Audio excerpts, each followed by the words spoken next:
Story number 1. The sun blazed over the water park, but a shadow clung to little Clara as she splashed in the kiddie pool.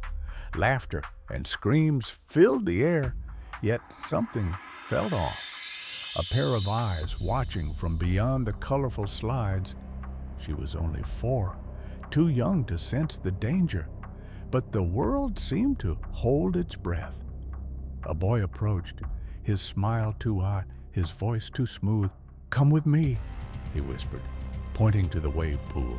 Clara hesitated, her tiny hands gripping the edge of a float. Her mother's warning echoed, no wave pool without an adult. But the boy's eyes sparkled with promise, and the towering waves in the distance beckoned like a siren's call. "My dad's there. He'll keep us safe," he said, his words curling around her like a trap. She glanced at her mother, hidden behind a maze of kids and slides, oblivious. The boy's hand reached out, insistent, pulling her toward the unknown. The crowd parted as they walked, the park's cheerful chaos fading into a strange, muted hum. Clara's yellow bathing suit with pink flowers gleamed under the sun, her 2 yellow ribbons bouncing with each step. The boy led her past the food court, where families munched on fries, unaware of the danger weaving through them. Her heart raced, not from excitement, but from a gnawing fear she couldn't name. Was this an adventure or something far worse? At the wave pool, a man waited, his face half hidden by a baseball cap. He knelt, his smile sharp, unnatural. "You're Clara, right?" he said, his voice low, like gravel scraping stone. She nodded, unsure. As he took her hand, his grip too tight, the water churned behind him, waves crashing like warnings she couldn't heed. In that moment, the boy vanished, as if he'd never existed, leaving her alone with this stranger who felt like a storm about to break. They stepped into the wave pool, the water cold against her skin, pulling at her like it wanted to swallow her whole. Clara's eyes darted to the shore, searching for her mother, for safety. But the man's hand anchored her. He immediately took my hand and guided me into the wave pool. The waves roared, drowning out her small voice as she asked, "Where's your son?" He didn't answer, his eyes fixed on the horizon, his grip tightening. Time seemed to fracture. 2 minutes felt like forever, each second stretching her fear thinner. The man lifted her suddenly, hoisting her out of the water. I remember only being there for like 2 minutes tops until he picked me up and carried me back out of the pool. His steps were quick, purposeful, cutting through the crowd toward the entrance gates. Clara's heart pounded. She didn't know where they were going, but the food court's bright umbrellas passed in a blur. I don't think that I even asked where we were going, but I assumed the food court because that's where we were headed. The park's noise faded, replaced by a silence that screamed danger. As they neared the gates, a lifeguard stepped forward, his whistle glinting in the sun. I then remember reaching the entrance gates, and a lifeguard approached us and asked if my name was so-and-so. And I said yes, and started crying because I guess I thought that I was in trouble. The lifeguard's eyes narrowed, scanning the man's face. "Is this your daughter?" he asked, voice steady but firm. The man stammered, his grip loosening. Clara's sobs grew louder, drawing eyes from the crowd. Before the man could answer, a cry cut through the air, her mother's voice raw with panic. The lifeguard then grabs me from the dude, and I see my mom running up, sobbing. Clara clung to the lifeguard, her yellow ribbons damp with tears. The man backed away, his face twisting with something dark, fear or maybe rage. She said that it was just the singular man, and apparently he ran to his car in the parking lot as soon as the lifeguard took me out of his arms. The crowd buzzed, but Clara only heard her mother's heartbeat as she was pulled into her arms. Later, safe at home, her mother's story unraveled the nightmare. Years later, we're revisiting this story, and she tells me that she noticed that I was missing pretty quickly and told a lifeguard to close off the entrance to the park. The park had gone into lockdown, every exit sealed. I was wearing a yellow bathing suit with pink flowers on it and 2 yellow ribbons in my hair. So, the description gave me away instantly when the man was carrying me out. That is, Clara's bright outfit had been her beacon, a signal that saved her. But the boy, the one who'd lured her to the wave pool, haunted her most. I asked my mom about the kid, and she had no idea what I was talking about. Her mother's face paled as she explained, there was no boy. In other words, there was no kid with him.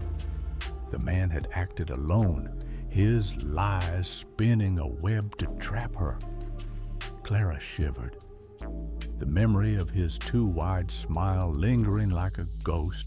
Years passed, but the water park stayed vivid in her mind, not for its slides or laughter, but for the moment she brushed against something evil.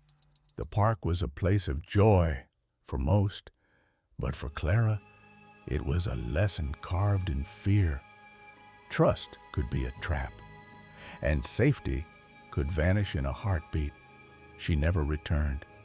But sometimes, in quiet moments, she'd see that boy's face, his smile, his lies, and wonder who or what he really was.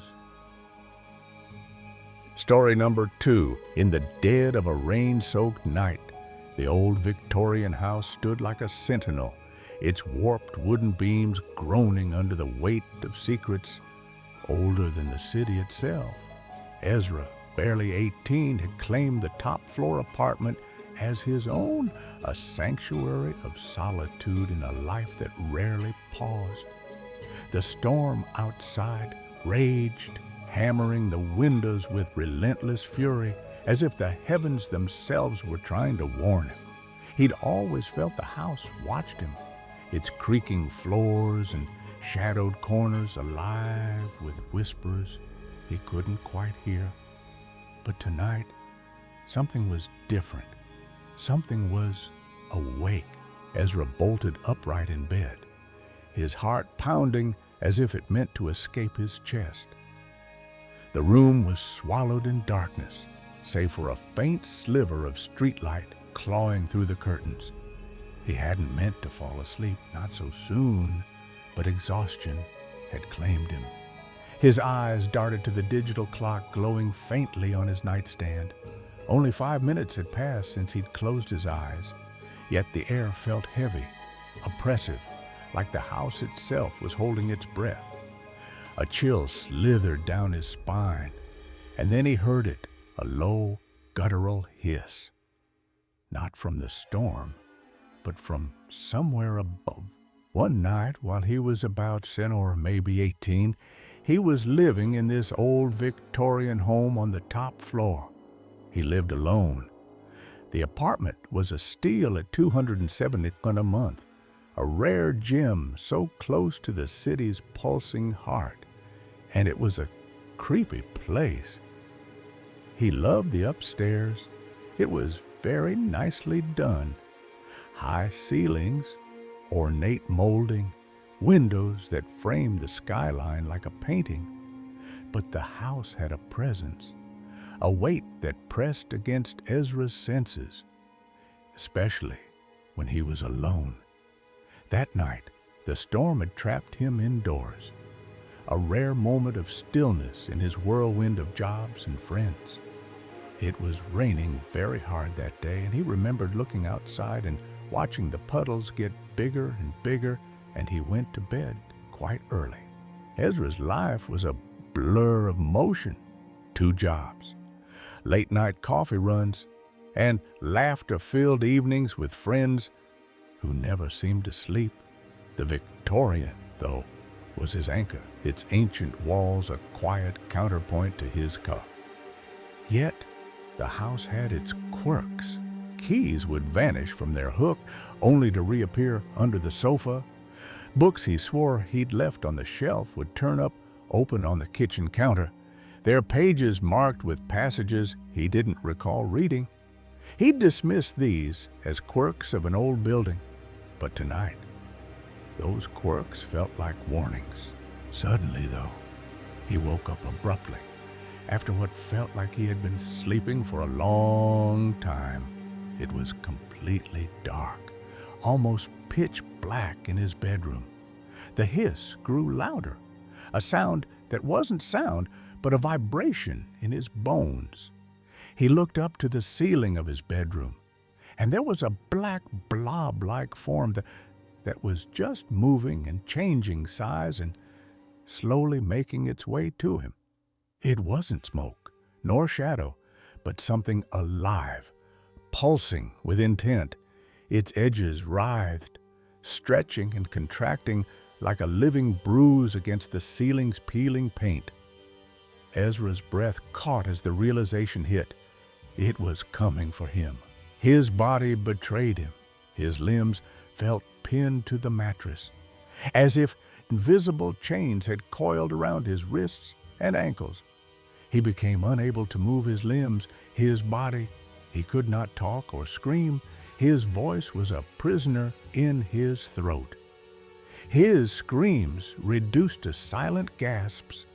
The thing descended inch by agonizing inch, its form growing larger, more defined, yet still impossibly vague. It was no longer on the ceiling, but hovering just above him, a void that swallowed the faint light in the room. When it reached him, it just kind of settled on him. He could feel its weight. It pressed against his chest, heavy as grief, cold as the grave. The terror was a living thing, clawing at Ezra's mind. The terror that he felt cannot be described. Though the evil that he felt from this form was immense. It wasn't just fear. It was the certainty of malice, a malevolence so pure it seemed to rewrite the air around him. His eyes, wide and unblinking, were locked on the entity. He couldn't close his eyes. He so desperately wanted to, but he just couldn't. The thing pulsed, its surface rippling like oil, and Ezra felt it probing not his body, but his thoughts, his memories, the fragile threads of who he was. The ordeal lasted an eternity, or so it seemed. After what seemed like hours, though, suddenly it was gone. His room got brighter, and he was able to move again. The weight lifted, the darkness retreated, and the room was just a room again. Ezra gasped, his body trembling as he fumbled for the clock. He checked his clock, but again, only 5 minutes had passed. 5 minutes. The impossibility of it gnawed at him, but the memory of that weight, was branded into his soul. Ezra didn't sleep again that night. He sat by the window, watching the rain carve rivers into the street, trying to make sense of what had happened. The house was silent now, but its silence felt like a lie. Over the next few weeks, he began to notice more disturbances. Footsteps echoed in the empty stairwell at odd hours.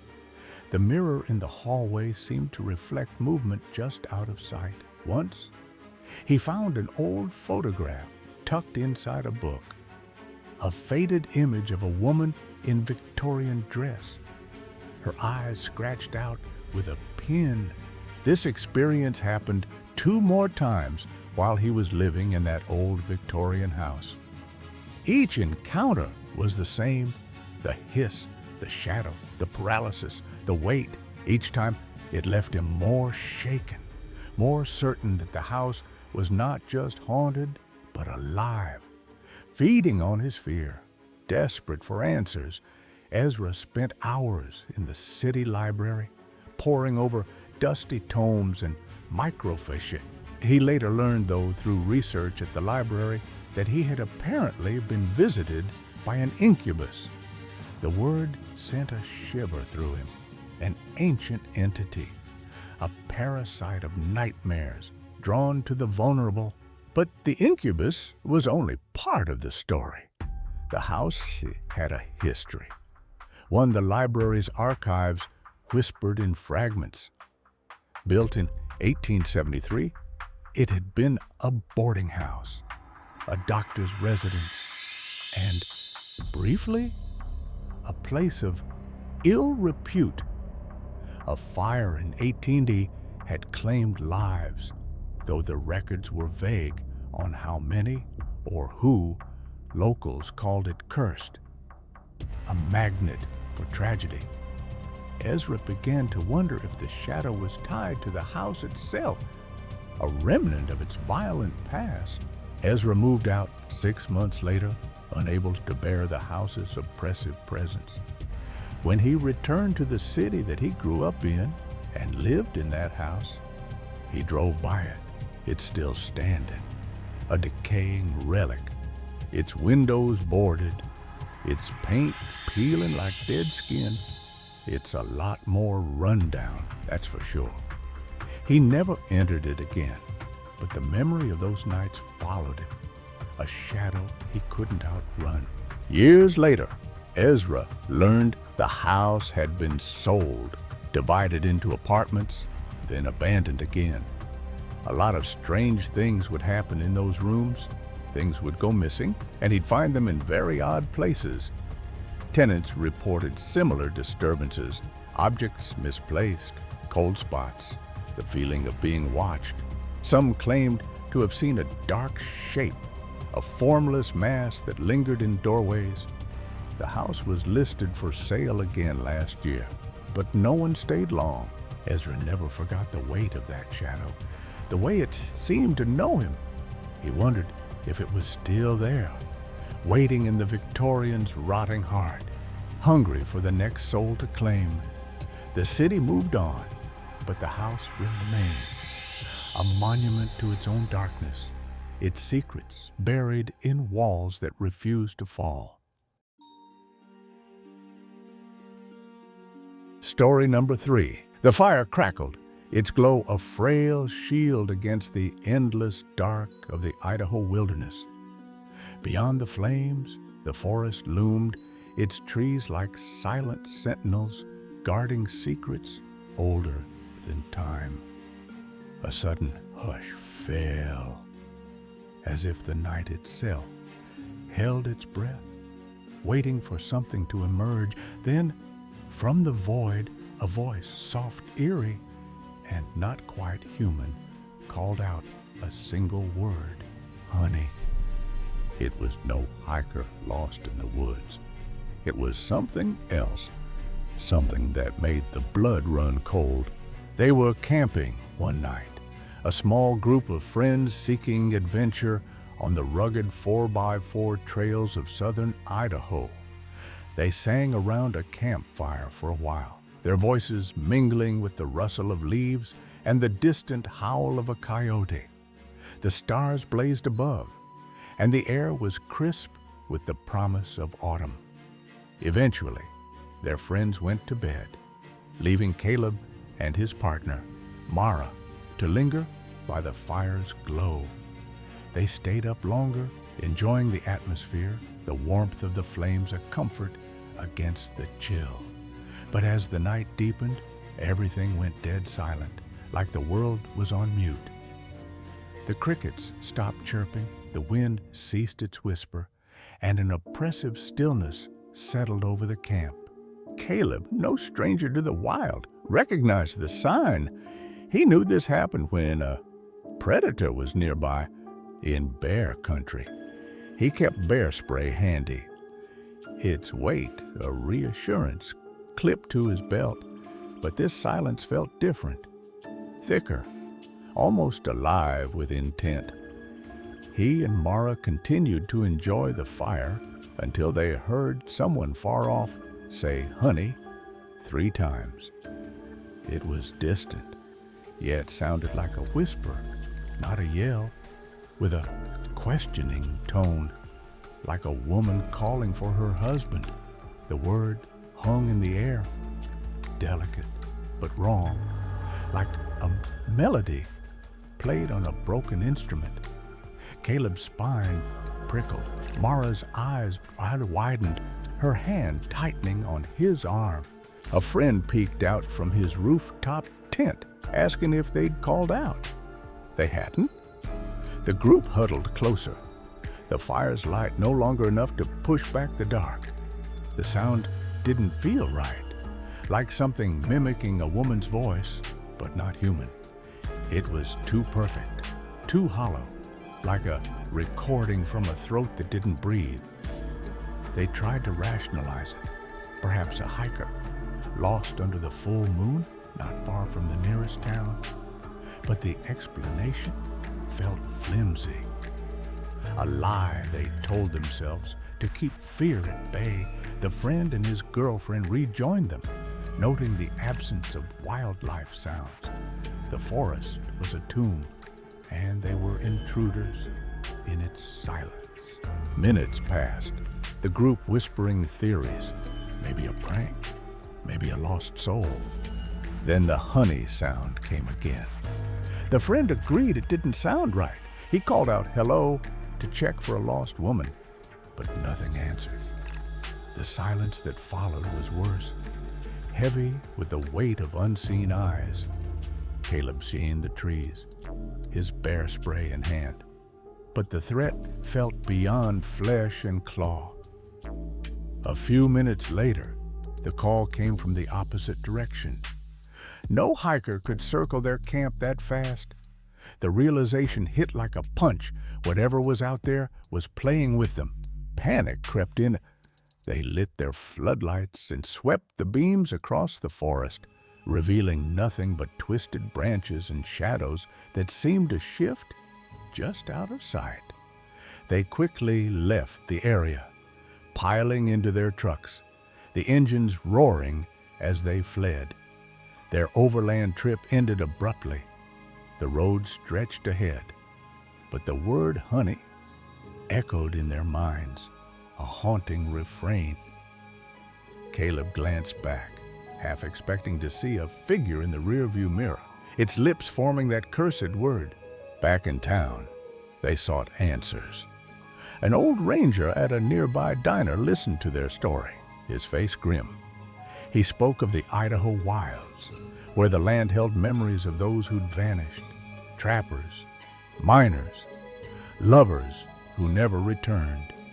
Some said the forest itself could speak, mimicking voices to lure the unwary. "It's not a woman," he said, his eyes distant. "It's the woods, calling you to join it."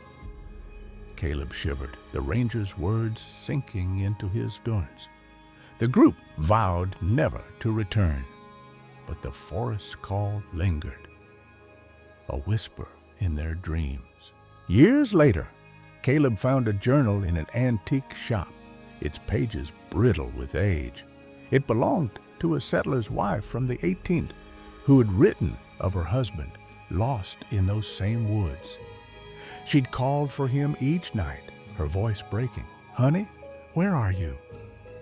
The final entry was scrawled in a trembling hand. "It calls back now, but it's not him." Caleb burned the journal, hoping to break the connection. But some nights, under a full moon, he still hears it, a soft, questioning honey from the dark. They still don't know what made those noises. It still creeps them out. Caleb isn't sure he'll ever return to southern Idaho. The forest keeps its secrets, and some mysteries are best left unanswered. But the Idaho night never forgets, and its whispers wait for those who dare to listen. Story number 4, Night pressed against the forest like a suffocating blanket, the kind that made every sound sharper, every shadow deeper. 4 teenagers, barely old enough to know better, huddled around a flickering campfire in West Virginia's backcountry, their laughter brittle against the vast, unyielding dark.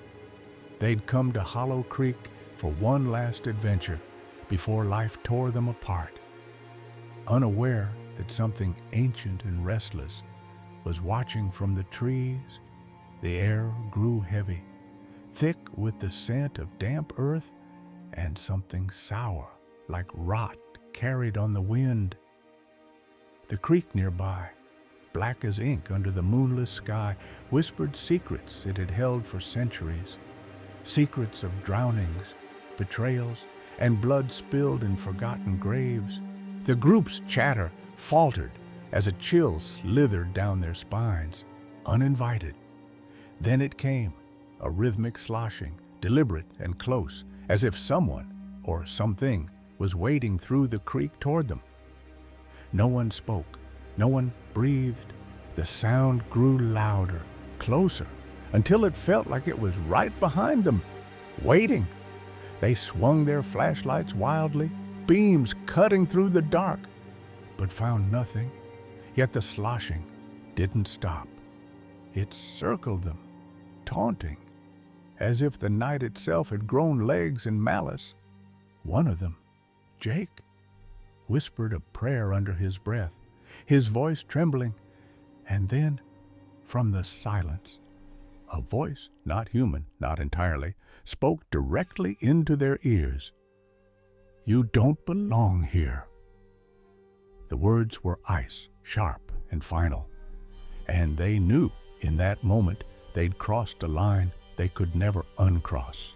The fire crackled weakly, its light barely holding back the darkness that seemed to pulse with a life of its own. Jake, Sarah, Ethan, and Mia had chosen this spot. Private land tucked behind a looming hill where Hollow Creek carved a serpentine path through the wilderness. Because it felt like a secret, a place untouched by the modern world.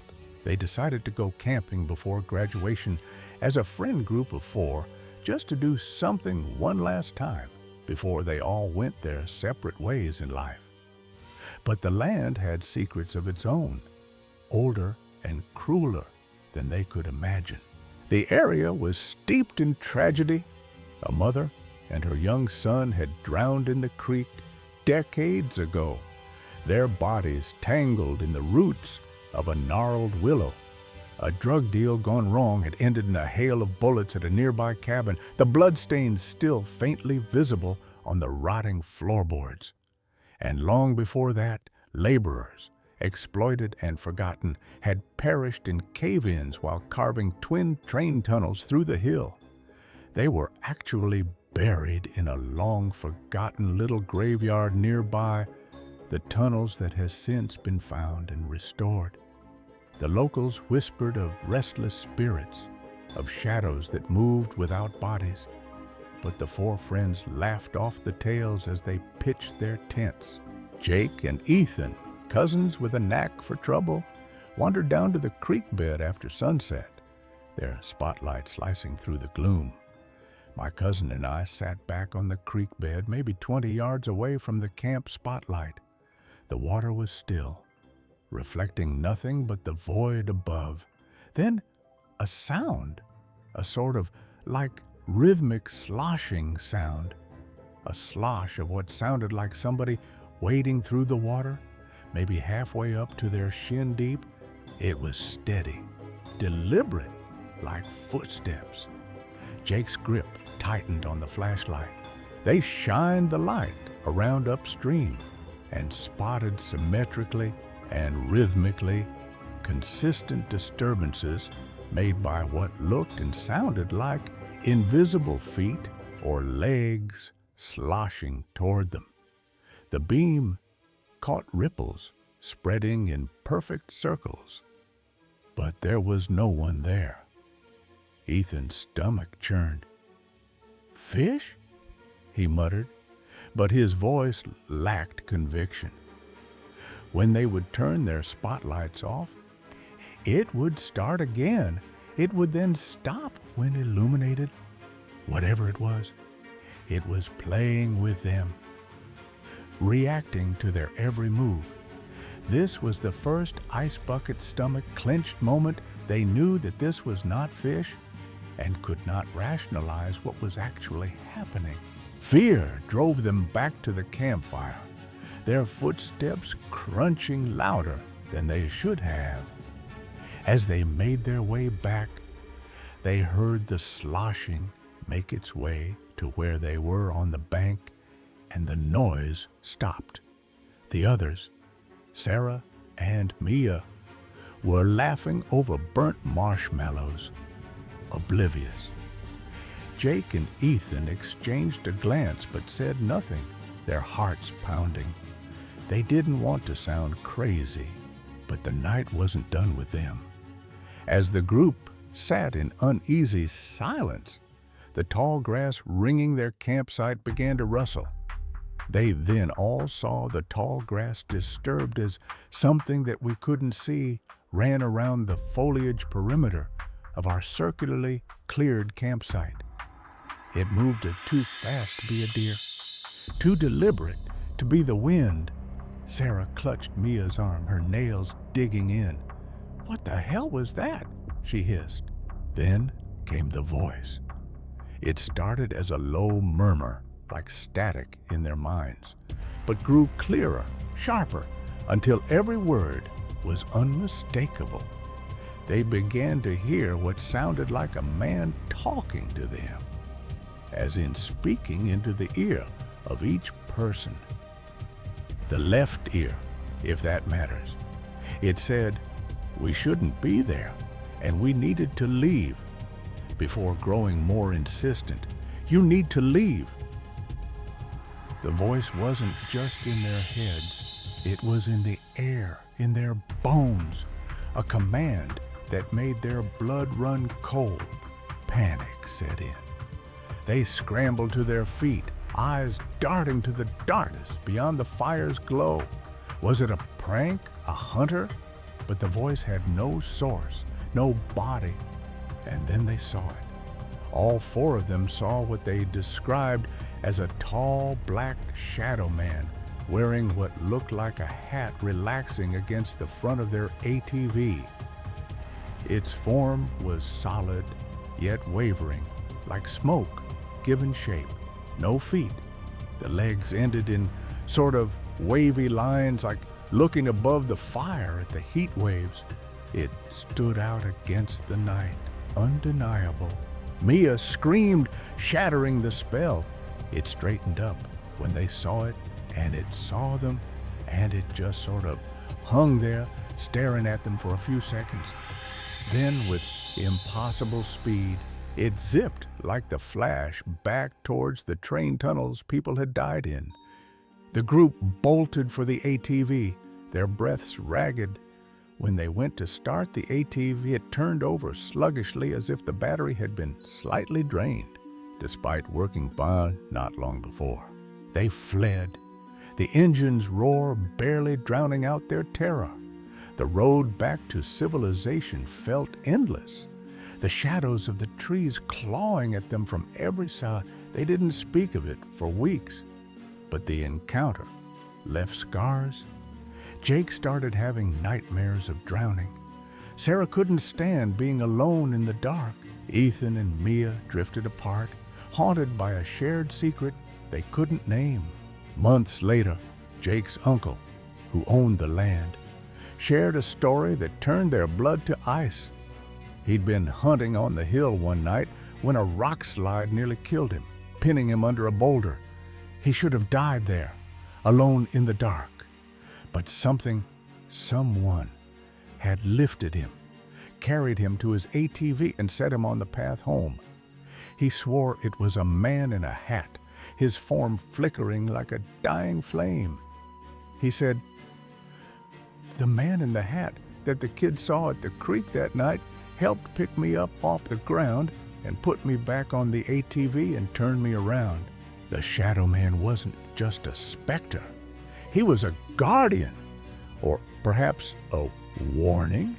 The creek, the tunnels, the forgotten graves, they held something older, hungrier, that even the Shadow Man feared. The four friends had stumbled into its domain, and they'd been lucky to escape. But the land never forgot them. Years later, Jake returned to the creek alone, drawn by a need he couldn't explain. The water was still, the air heavy with the same sour rot, and then he heard it again, the sloshing, rhythmic and deliberate, coming closer. He didn't wait to see what it was this time.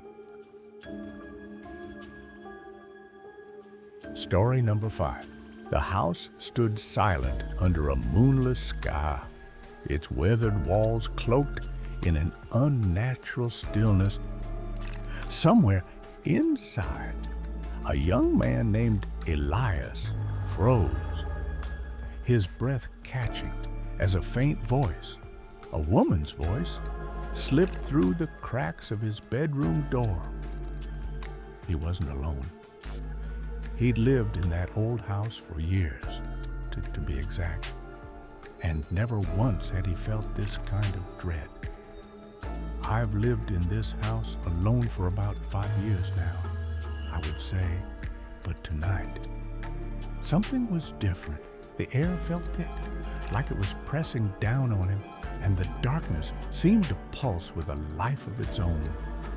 Elias gripped the edge of his blanket, his heart pounding as the voice grew clearer, words just out of reach, teasing the edges of his sanity. He tried to convince himself it was nothing, a neighbor, maybe a trick of the wind, but the voice didn't stop. It wasn't loud, but it was relentless, a soft murmur that clawed at his nerves. I started to hear what I thought sounded like a woman at my door. Elias had a neighbor, a single mother who walked by every night, her silhouette a familiar sight against the streetlights. Could it be her? He forced himself out of bed, his bare feet cold against the hardwood floor, and crept to the front door. His hand trembled as he turned the knob. The porch was empty. No one, just the night, staring back at him. Back in his room, the voice returned, louder now, as if it had followed him. Elias's pulse raced. He checked every corner of the house. Nothing. I closed the door and sit back down. And over the next week or so, I started hearing what I thought was a woman talking just out of earshot. He'd always been rational, chalking up odd noises to his grueling schedule. I work full-time along with college and all that. But this wasn't exhaustion. This was something else, something that didn't belong in his home. The voice wasn't on the TV. He kept them off when not in use. It wasn't a phone call, not a radio. It was here, in the walls, in the air. One night, it came too close. Elias lay in bed, the house dark and silent. When the voice pressed against his bedroom door, a low, insistent hum. I hear this same voice, lady just out of earshot, talking at my bedroom door. He bolted upright, goosebumps prickling his skin. Enough was enough. He threw open the door, ready to confront whatever it was. Nothing, just the empty hallway, stretching into shadows, tired and creeped out. I jumped out of bed to check, only to find when opening my door, nobody was there. He locked the door, a habit he'd never needed before, and climbed back into bed. His nerves frayed. 5 minutes later, the voice started again. "Leave me alone," he screamed into the void, his voice cracking. He grabbed a bag and fled to a friend's house, the night swallowing his footsteps. The house didn't let him forget. Even after that night, the memory of the voice lingered, a stain On the quiet moments, Elias returned, but the house felt different, like it was watching him, and it hasn't happened since. Or so he thought. The incidents began to pile up, each one chipping away at his sense of safety. It started small, years ago. Back in 20, my garage door would be open when I thought that I'd closed it. The sink is running, cupboards open, etc. He dismissed it then, blaming his tired mind. But the house had been patient, waiting for the right moment to show its true face. Elias's life was a balancing act, full-time work, college, and now this house that seemed to have a pulse of its own. The footsteps he'd once ignored grew louder, more deliberate, echoing through the halls at odd hours. He'd search, flashlight in hand, finding nothing but dust and silence. The house was toying with him, or so it felt. One evening, as he worked in his office, the air grew heavy, the kind of heavy that makes your skin crawl. He turned off his music, straining to listen. There it was again, faint tapping, like fingers brushing against the walls. He stood, his chair scraping the floor, and followed the sound. It led him to the basement door, a place he rarely ventured. The handle was cold, too cold, and when he opened it, a draft rushed up, carrying the faint scent of something old, like damp earth and decay. The basement was a maze of shadows, lit only by a single flickering bulb. Elias descended, each step creaking under his weight. Something moved in the corner, a shape, fleeting, gone before he could focus. His breath hitched. He wasn't alone down here. He backed away, slamming the door behind him, and vowed never to go down there again. But the house wasn't done. Days later, as he sat in his kitchen, his boxer puppy, Nooks, stirred. So, I have a boxer puppy who turns one on Saturday, by the way, who is usually pretty relaxed. Nooks was a goofball, oblivious to the world. But that night, he froze, his ears perked, staring at the garage door. He stops about 6 feet from my garage door. Then it came, a low, guttural sound from Nooks's throat, a warning Elias had never heard before. The air turned electric. Nooks's hackles rose, his body rigid, looking like he's going to bite someone. Elias called him back, his voice shaky. But Nooks didn't budge. I try calling him back over, but he is absolutely dialed into whatever is going on. Elias approached, his heart in his throat, and as he rounded the corner, the garage door shuddered violently, as if struck by an unseen force. I turned the corner to look at my door, and it literally slams. Nooks yelped, bolting to the bedroom. Elias flung open the door, expecting an intruder, but the garage was still untouched.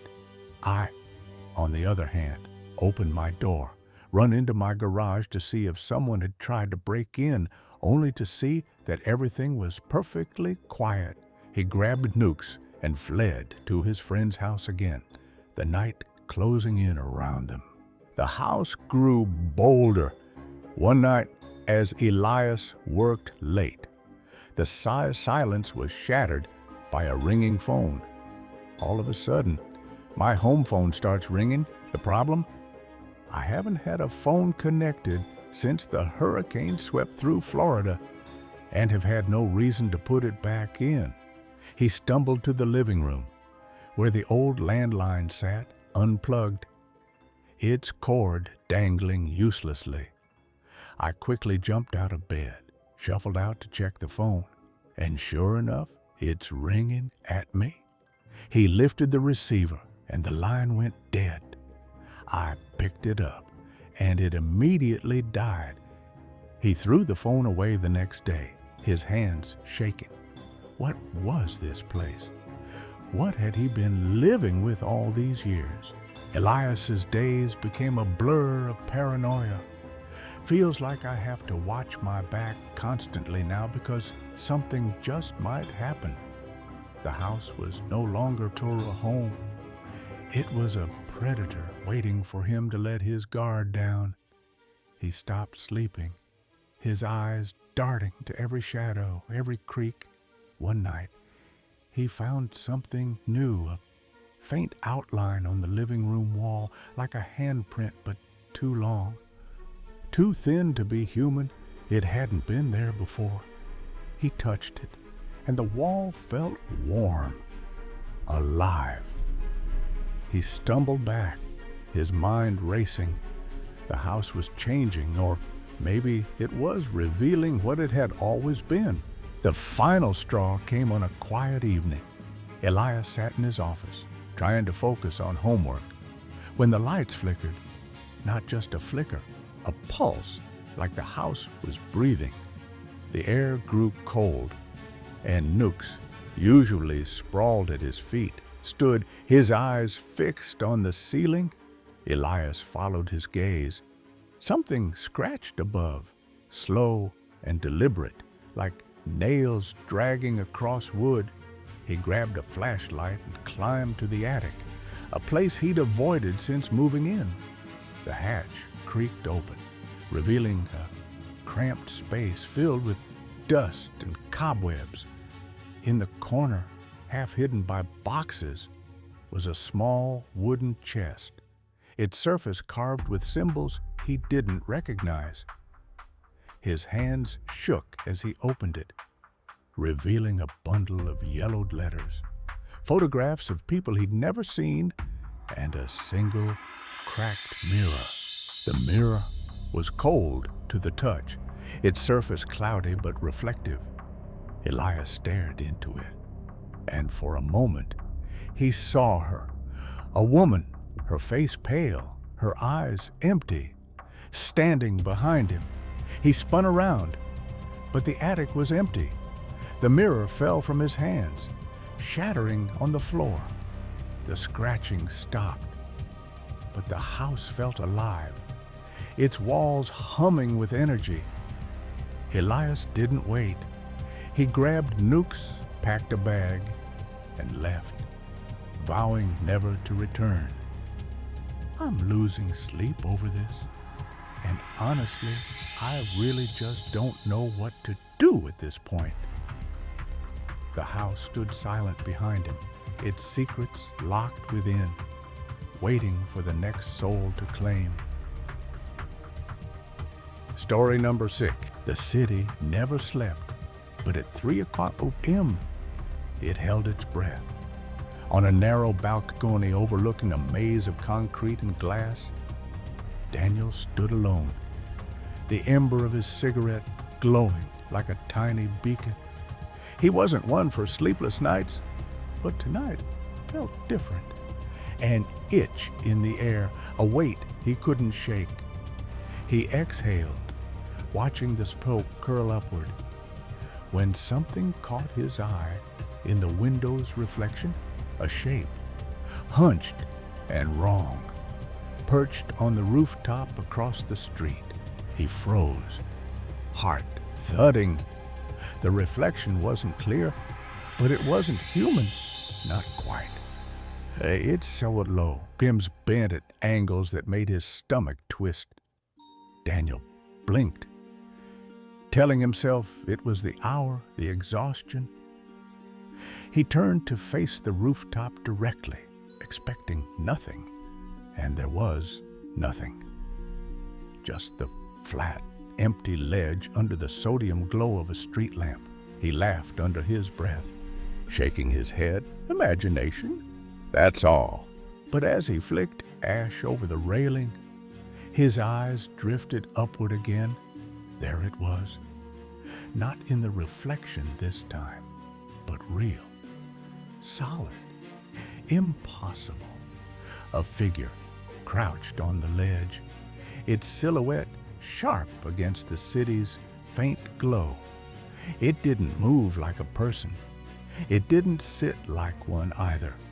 Its limbs folded in ways that reminded him of a predator, poised, waiting. Daniel's cigarette burned forgotten between his fingers, the ash falling to the floor. He squinted, trying to make sense of it. The thing's head tilted, slow and deliberate, as if it felt his gaze. In the dim light, he caught glimpses of its form, skin like charred leather, stretched tight over bones that didn't align right. And its face, God, its face, no eyes, just hollow sockets, black as the void, staring straight through him. Daniel's breath caught, his body locked in place, unable to look away. Then it moved, not much, just a slight shift, but enough to send a jolt through him. The figure leaned forward, its jagged outline blurring as if the air itself recoiled.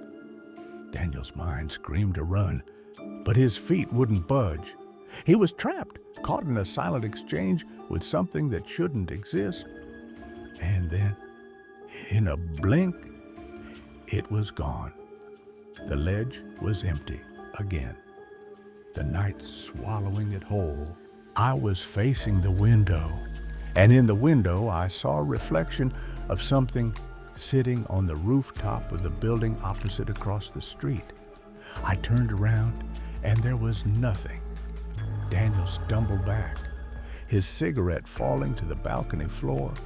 His hand shook as he fumbled for the glass door, sliding it open to escape the oppressive silence outside. Inside, the apartment felt too small, the walls closing in. He grabbed a glass of water, gulping it down, trying to steady his nerves.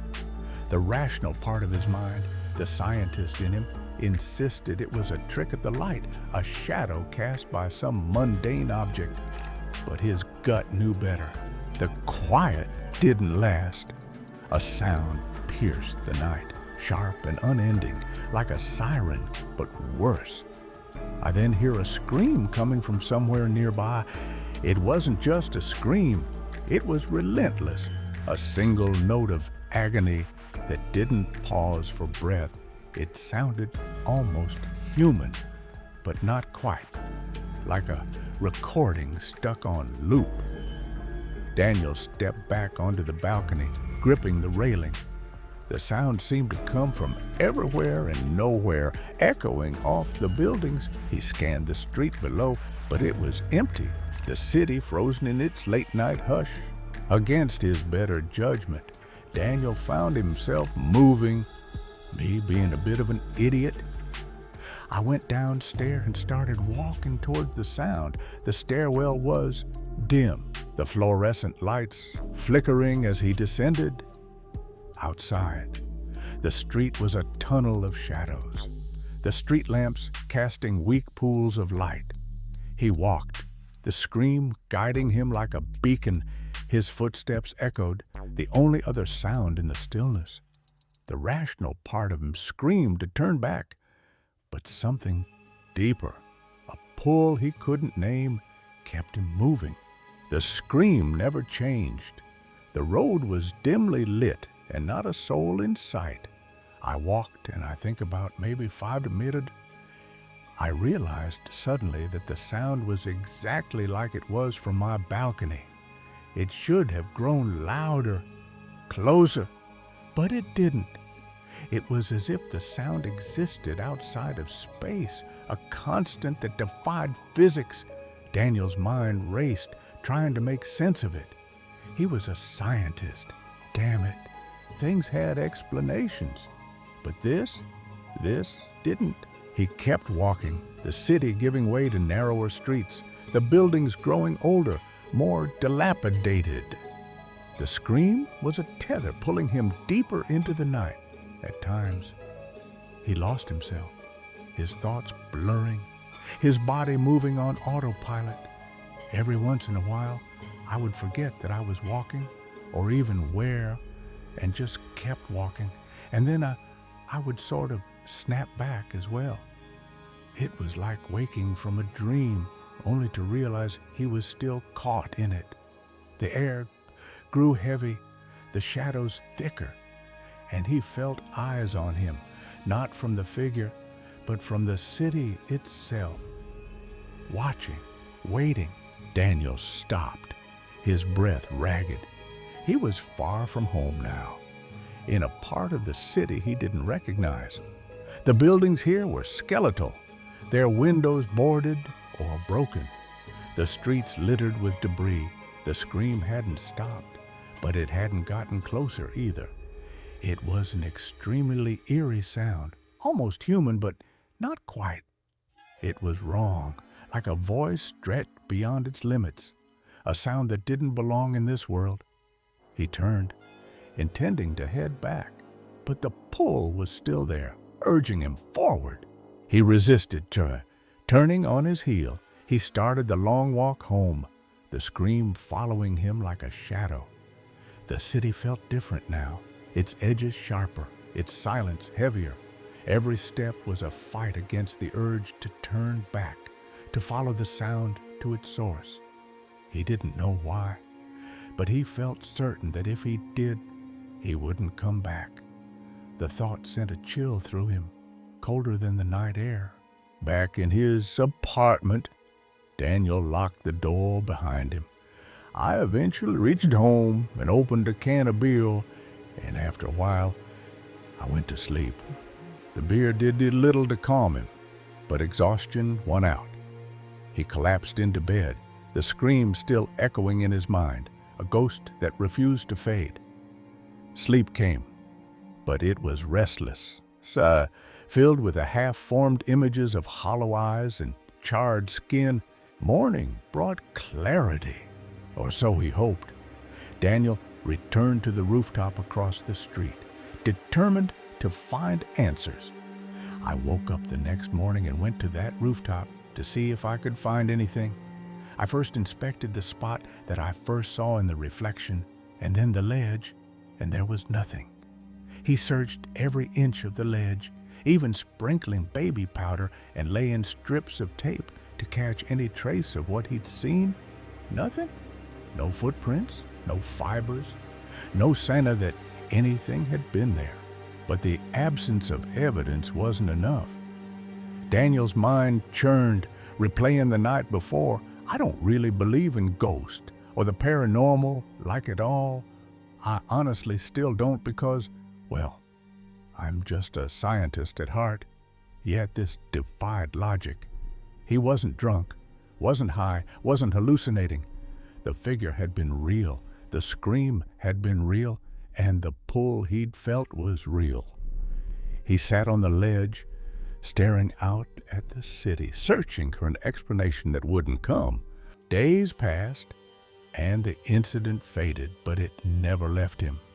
I guess the reason that I'm sharing this story after a year is because, well, 3 days ago, I was sitting with my friends, and we were sharing weird things that we haven't told anyone about.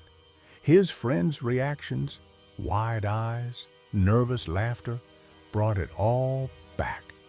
They didn't sleep well after hearing it, and neither did he. Not really. The scientist in him wanted to dismiss it, to file it away as an anomaly. But the man in him couldn't. The city hadn't changed, but Daniel had. He stopped smoking on the balcony at night, stopped looking at reflections too closely.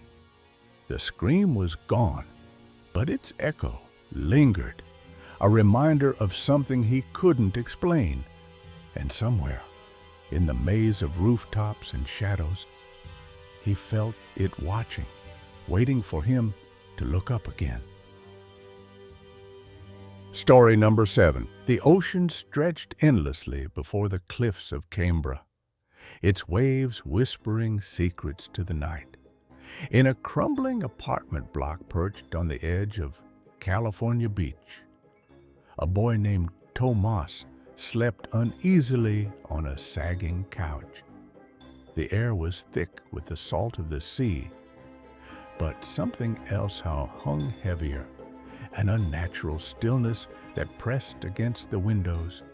At 10 years old, Tomas was no stranger to the creaks of old buildings, but tonight the silence felt alive, watching him. Then, without warning, a pulse of energy rippled through the room, and his eyes snapped open to a world no longer his own. The balcony doors rattled, though no wind stirred outside. A low hum, not heard but felt, vibrated in Tomas's chest, rooting him to the couch. His heart pounded as shadows twisted in ways shadows shouldn't, bending toward the glass doors. He wanted to scream, to run, but his body betrayed him, frozen in a grip he couldn't explain. Something was coming, something that didn't belong to the sleepy beach town or the world he knew. Beyond the balcony, the night sky pulsed with a rhythm that wasn't natural. No stars, no moon, just a vast inky void that seemed to breathe. Tomas's breath caught as a faint blue glow seeped into the room, not from any bulb or streetlight, but from something hovering just out of sight. It wasn't light as he understood it. It was alive, probing, searching. The hum grew louder, a language of machines or minds he couldn't grasp, and with it came a presence that made his skin crawl. The apartment, once a cozy refuge of family laughter and seafood dinners, now felt like a cage. Tomas's mind raced to his grandparents, asleep in the bedroom, oblivious to the thing outside. He imagined his cousins, who'd spent the day kicking a football on the sand, now safe in their own homes. Why was he alone to face this? The blue light intensified, painting the walls with eerie patterns that shifted like waves, and the hum became a pressure in his skull, urging him to look, to see what waited beyond the glass. He didn't want to look. Every instinct screamed to stay still, to hide beneath the thin blanket clutched in his fists. But the presence was insistent, not cruel, but unyielding, like a tide pulling him toward the unknown. I was sleeping when I woke up startled, and I couldn't move. I was conscious, and I don't think it was sleep paralysis or anything like that. The room was no longer just a room.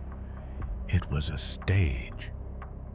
And Tomas was its unwilling actor, caught in a performance he didn't understand.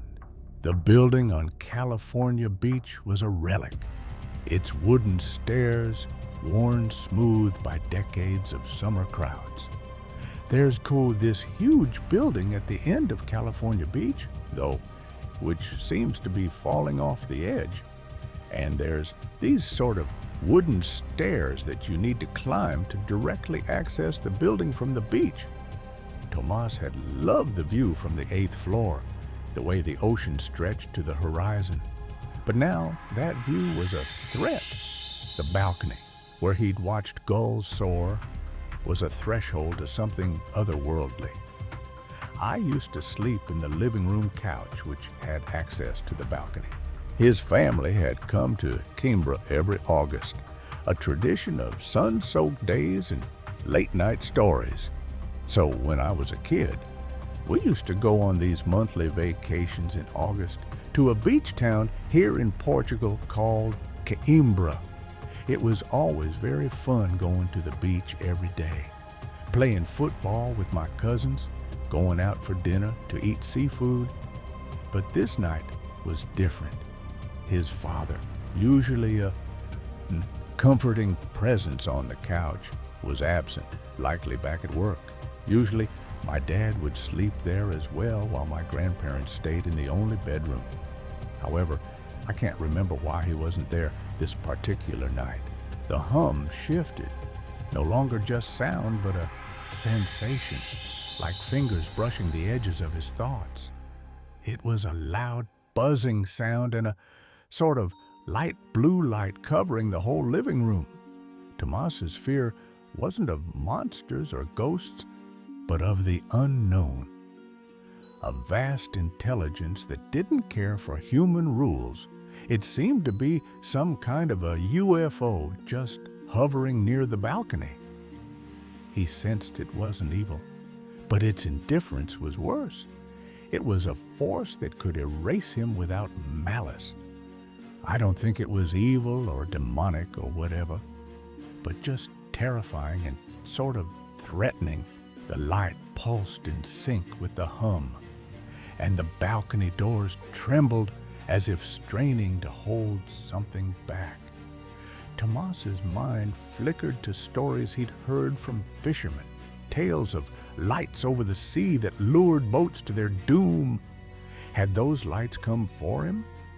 The apartment felt smaller, the walls closing in as the blue glow revealed shapes in the air. Faint, geometric patterns that hovered like ghosts of equations. He couldn't understand them, but they felt purposeful. A message or a map? Time itself seemed to bend under the weight of the presence. Tomas's eyes, locked on the balcony, caught a glimpse of the thing, a sleek, featureless form. Not a ship, but a tear in reality, hovering silently, its edges blurred as if it existed in multiple places at once, and its surface reflected nothing, not even the ocean below. The hum was now a chorus, voices or signals overlapping in a language older than the cliffs. Tomas felt exposed, as if the thing could see not just his body, but his thoughts, his fears, his fleeting life.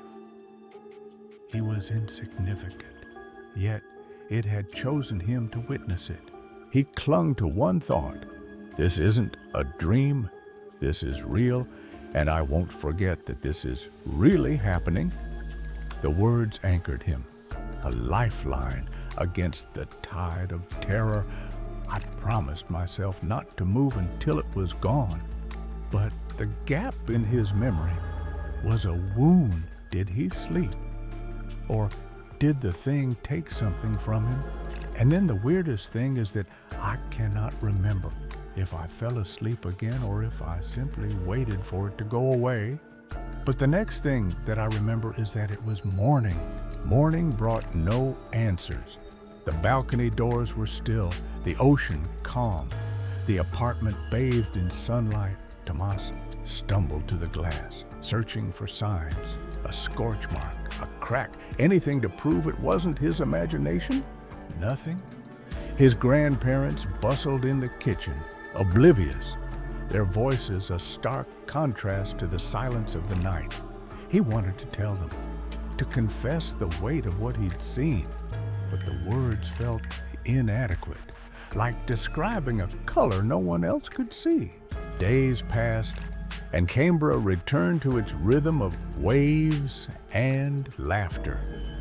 Tomas played with his cousins, ate grilled sardines, and watched the gulls, but the memory of the hover lingered.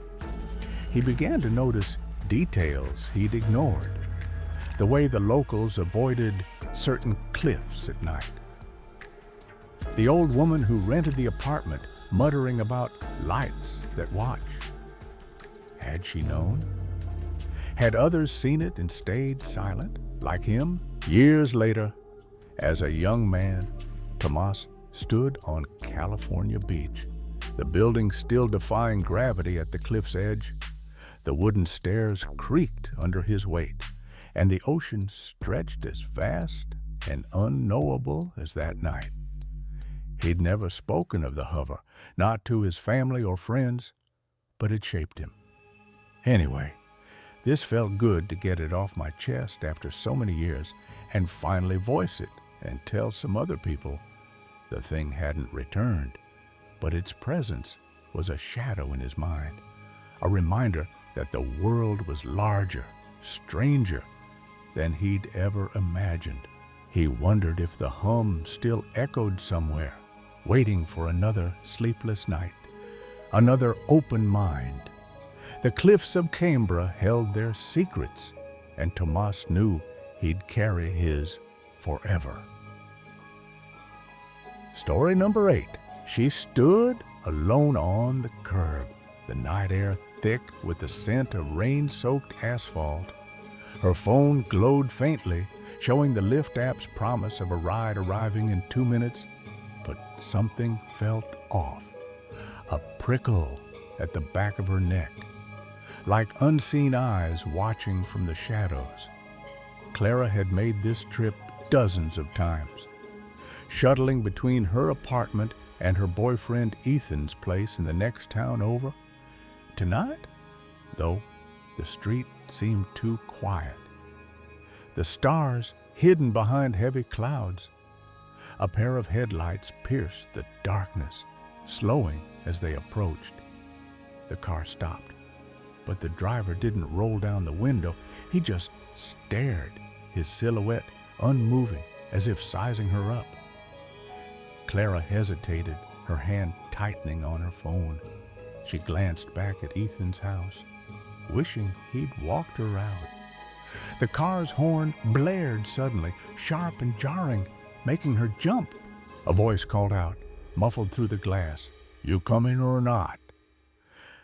Clara took a deep breath, opened the door, and slid into the back seat, unaware that this ride would be unlike any other.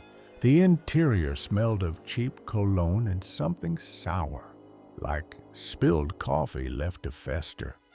The driver, a man with a weathered face and dark eyes, turned to her. His smile was too wide, too eager. "Do you mind sitting in the front seat?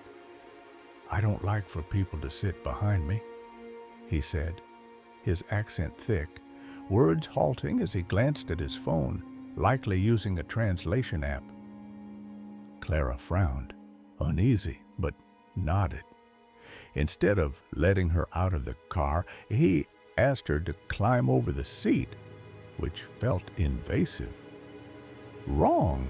As she maneuvered awkwardly, she caught him watching her, his gaze lingering too long. Her stomach twisted, a warning she couldn't ignore. Once settled, she clutched her bag, keeping her body angled toward the door. The driver, who introduced himself as Miguel, started the car, the engine rumbling as they pulled away. "I hope I'm not being too daring, but you're very beautiful," he said, his voice low, eyes flicking to her reflection in the rearview mirror. Clara forced a smile, muttering a "thank you," but her unease grew. She told him she was put off by his comment, hoping to set a boundary. He nodded, seemingly unbothered, and asked about the music, the volume, the usual driver small talk. But then his questions shifted. "Am I taking you to your home?" he asked, his tone too curious, too personal. "Yes," Clara replied curtly, staring out the window. "Can I go home with you?" he pressed, a grin spreading across his face. She laughed nervously, saying no. But her heart raced. This wasn't just flirtation. It was something darker, something that made her skin crawl. Clara's mind raced, replaying every safety tip she'd ever heard. Stay calm, don't escalate. Keep him talking. She mentioned Ethan, hoping it would deter him. "That guy who put me in the car, he's my boyfriend, soon to be my husband." Miguel's smile didn't falter. "Can I be your boyfriend too?" he asked, as if it were a game. "Absolutely not," she snapped, her patience thinning. He persisted, asking why, claiming in his country multiple partners were normal, hidden from each other. "Your boyfriend makes the mistake of sending you home alone. I would have taken you myself to make sure you got there safe." Clara's blood ran cold. His words weren't protective. They were possessive, a claim she hadn't invited. She forced a laugh, trying to keep things light. But her fingers hovered over her phone, ready to dial 911. The road stretched on, the city lights fading into suburban sprawl. Miguel fell silent, but his silence was worse. It felt like a predator biding its time. Clara texted Ethan, keeping her phone low. "This driver's creepy. Call me in 5. She needed an excuse to break the tension, a lifeline. When Miguel spoke again, it was the same question, relentless. "Can I come inside with you?" She shook her head, her voice firm. "No." He leaned closer, his eyes gleaming. "You're so beautiful. I really want to be your other boyfriend." Her breath caught, fear clawing at her chest. She was trapped in this car, miles from home, with a man who wouldn't take no for an answer. She fumbled with her phone, pretending to scroll, but her thumb was on the emergency button. The car turned onto her street, and relief battled with dread. Miguel pulled up to a house, but he didn't unlock the doors right away. "I have a lot of money. I would take care of you," he said, his voice soft but insistent. Clara's hands shook as she unbuckled her seatbelt. "I'm not interested," she said, her tone final. He reached for his phone, offering his number, but she cut him off. "No." When he finally unlocked the doors, he got out, trying to grab her bags. "Can I come inside with you?" he asked one last time.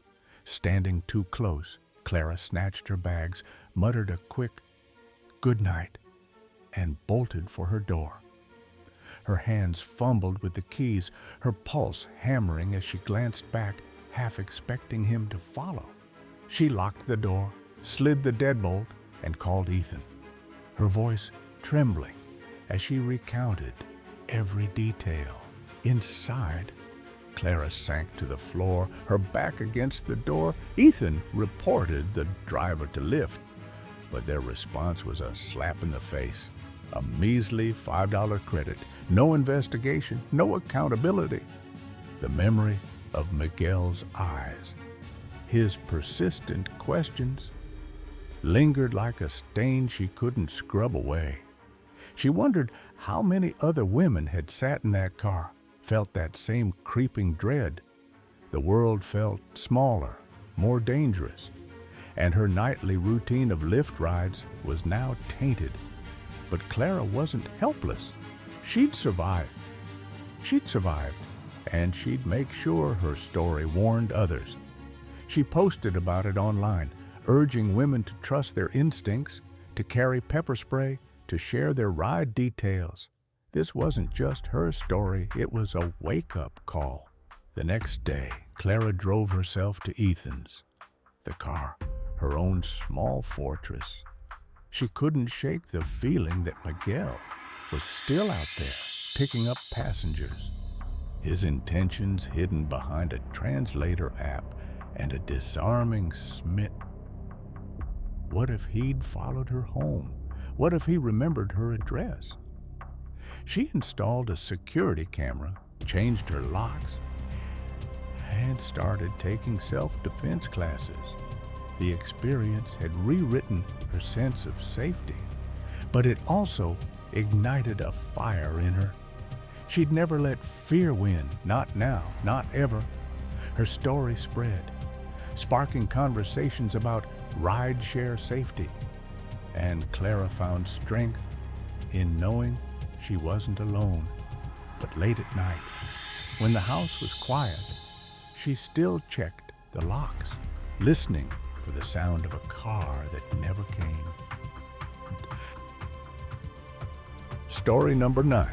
The wind howled through the empty streets, carrying a chill that seeped into Marcus's bones as he approached his apartment building. It was late. The kind of late where the world felt too quiet, too still. He quickened his pace, his breath fogging in the crisp night air. Something about the darkness tonight felt heavier, like it was watching him. He reached the glass doors of the building, his reflection flickering under the dim lobby light. That's when he saw her, a woman, standing just inside, motionless, her silhouette sharp against the fluorescent glow. She wasn't moving, wasn't shifting her weight like a normal Percheron would. Marcus's hand hesitated on the door handle. He didn't recognize her, and he'd lived here for years. She turned her head as he stepped inside, her eyes locking onto his with an intensity that made his stomach twist. They were wide, unblinking, like a predator sizing up its prey. "Hello," she said, her voice low and deliberate, cutting through the silence like a blade. Marcus froze, his polite smile faltering. He didn't know why, but every instinct screamed for him to run. He didn't run. Instead, he nodded, muttering a quick hello back, his boots echoing on the tiled floor as he moved toward the elevator. She stepped closer, her movements unnervingly smooth like she was gliding. "How's your weekend going?" she asked, her tone too eager, too sharp. Marcus's skin prickled. This wasn't small talk. This was something else. The elevator was still floors away, the numbers above the door ticking down too slowly. She was closer now, close enough that he could smell the faint, sour tang of her perfume. "Where do you work?" she pressed, her gaze never wavering. Marcus's heart pounded. He didn't want to answer, but her eyes held him, unyielding, like they were peeling back his defenses. Something was wrong, very wrong. Marcus was a solitary man, living alone in a modest apartment on the 5th floor. He was walking into his building that evening, and a lady that he'd never talked to before and rarely even seen said hello. He was polite by nature, so he said hello back and went to walk into the building. But her voice followed him, persistent. She asked how he was and how the weekend was going. He assumed it was harmless chatter, so he responded briefly, hoping to end the exchange. But she didn't stop. Immediately, she asked where he worked and how long he'd lived in the building for. Her questions felt like probes, sharp and invasive, digging for something Marcus couldn't grasp. He answered vaguely, his discomfort growing. Then, without pause, she said, "No one has ever helped me or offered me help my whole life, and I'm just trying to better myself. But nobody will help. People don't ask me to go out and do any fun things, and I like to do fun things." Her words spilled out in a rush, her tone shifting from plaintive to desperate. Marcus stammered a response, unsure how to react. The air in the lobby grew thick, oppressive. The woman stepped closer, her unblinking eyes pinning him in place. She started up the same thread, a bit frustrated and exasperated. "I don't have any friends. No one offers help. I'm just a nice person." Her voice cracked, but her gaze never faltered. Marcus's pulse raced. She was barely blinking, wouldn't break eye contact, and was kind of cornering him. The space between them shrank, and he felt trapped, like a mouse under a cat's paw. He glanced at the elevator, willing it to arrive. The woman's words looped, repeating her grievances with eerie precision, as if she were reciting a script. Her hands twitched at her sides, fingers curling and uncurling. Marcus's gut churned. He'd met lonely people before, eccentric people, but this was different. Her presence felt like a weight, pressing against his chest, making it hard to breathe. Then, salvation. The building's superintendent, Ms. Clara emerged from the office. She came out and said that she needed Marcus for something and got him inside. Her tone was firm, urgent. Marcus seized the chance, slipping past the woman and following Clara into the safety of the office. The door clicked shut behind them, and he exhaled, his hands trembling. Clara's face was grim. She told him that he really shouldn't be talking to her. Marcus protested, suggesting the woman might just be lonely or socially awkward. But Clara shook her head. She said to avoid her. Her warning carried weight.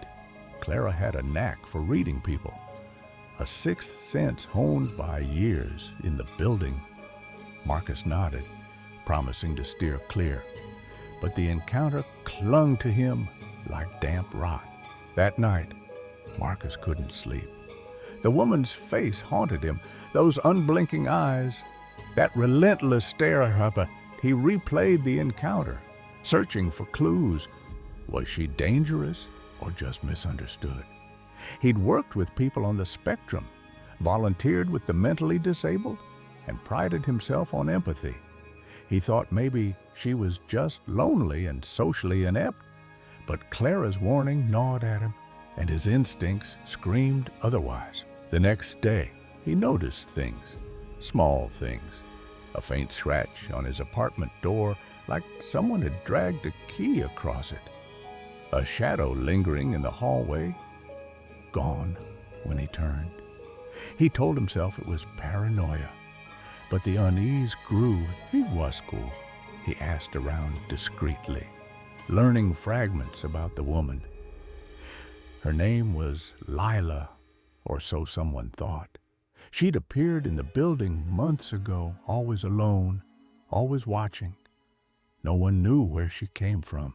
One evening, Marcus found a note slipped under his door, scrawled in jagged handwriting, "Why won't you help me?" His blood ran cold. He locked the door, checked the windows, and called Clara. She arrived, her face pale, and revealed a chilling truth. Lila had been seen in other buildings, always the same story, approaching tenants, asking for help, then vanishing when questioned.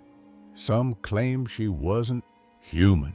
Marcus's apartment felt smaller now, the walls closing in, every creak in the floorboards, every gust of wind against the windows sent his heart racing. He didn't believe in ghosts, but Lila's presence lingered, a stain on his reality. Was she a lost soul, a predator, or something worse? He installed a camera outside his door. The footage showed nothing at first, just the empty hallway. But on the third night, there she was, Lila, standing motionless, staring at his door. Her eyes gleamed in the grainy feed, unblinking for hours. Then she was gone. Marcus didn't sleep that night. He didn't sleep for days. Clara helped him move to a new apartment across town. The building was modern, bright, nothing like the old shadowed place he'd left. But even there, Marcus couldn't shake the feeling of being watched. One night, as he walked home, he saw her, Lila, across the street, her eyes locked on him. She didn't move, didn't blink, just watched. He ran, his breath ragged, his mind screaming. The city blurred around him, but her gaze burned into his back. He didn't look back.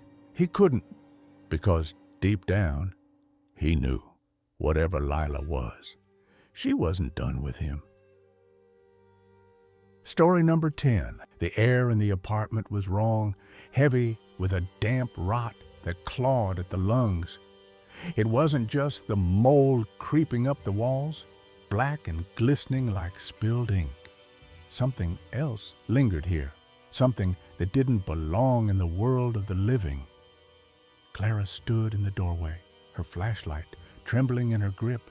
She'd agreed to help her brother, Tom, salvage what he could from this cursed place. But every instinct screamed for her to run. The mold was toxic, sure, but this felt deeper, like the apartment itself was watching. Then she saw it, a flicker in the corner, a shape too tall, too thin, dissolving into the shadows. When she turned, her breath caught, sharp and cold. It wasn't her imagination. It was real. Tom didn't notice. He was too busy sorting through ruined books and clothes, oblivious to the way the air thickened, the way the walls seemed to pulse.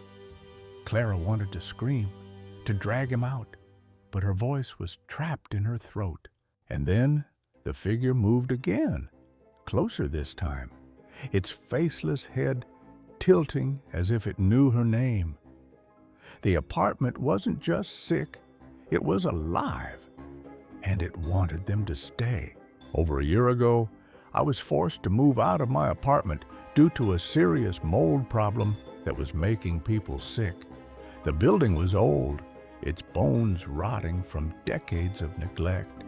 The landlord had ignored complaints for years, letting the mold fester until it coated every surface, walls, ceilings, even the inside of Tom's coffee mugs. And the management refused to remediate it to the extent that we needed them to, and they did as little as legally possible. Basically, Clara, Tom's sister-in-law, had volunteered to help him sort through the wreckage of his life. They worked late into the night. The only sound, the crinkle of trash bags and the distant hum of the city outside. But the apartment wasn't silent. Not really. Clara felt it first, a prickle on her neck, like someone was standing just behind her. She tried to focus on the task, separating salvageable clothes from those too mold-eaten to save. But because of all of my things that were there, essentially were caked in toxic mold spores, it was a huge effort to thoroughly clean what could be cleaned. They couldn't donate anything. The contamination was too severe. Couches, mattresses, even Tom's favorite armchair, all destined for the dump. Clara kept glancing at the dark corners, her unease growing. My sister-in-law was helping me sort through everything that I owned to determine what was worth keeping and cleaning. Then it happened. Clara froze mid-step, her flashlight beam catching something in the living room. A figure, tall and impossibly thin, stood against the far wall, its edges blurred like smoke. But it was there. She blinked, and it was gone. Her heart pounded.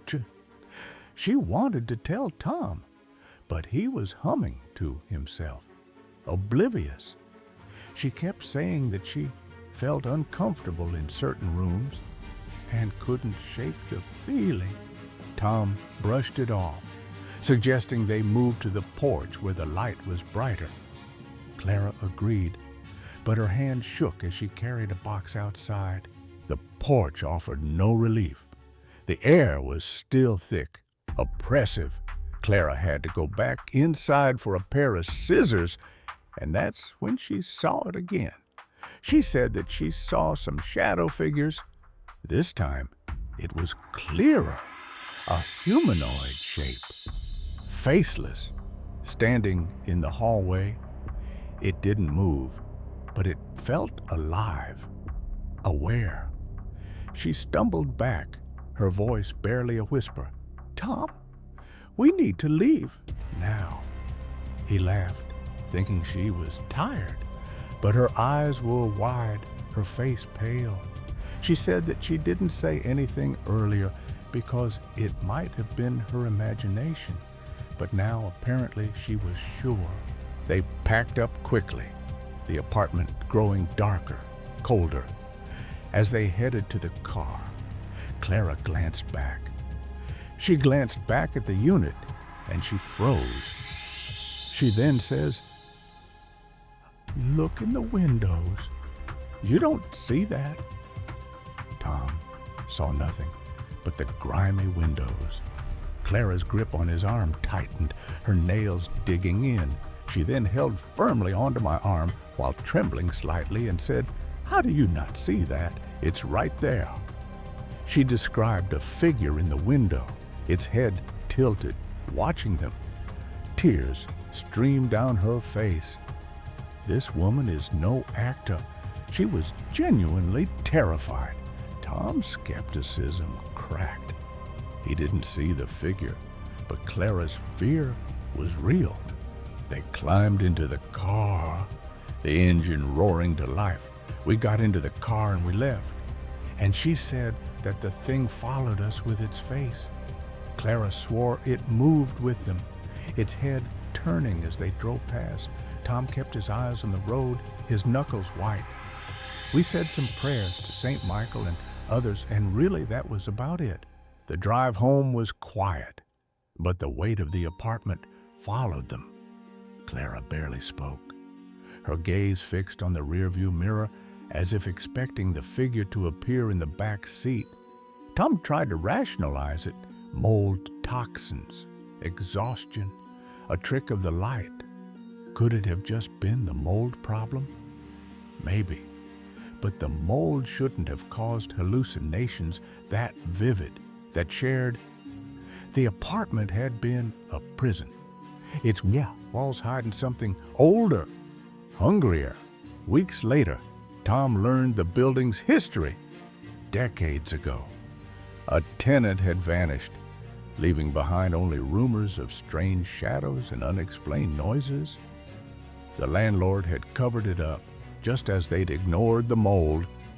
Clara refused to talk about that night, but she never stepped foot in an old building again. To this day, I'm really not sure what happened, but all I know is that it was a bit of a scary experience.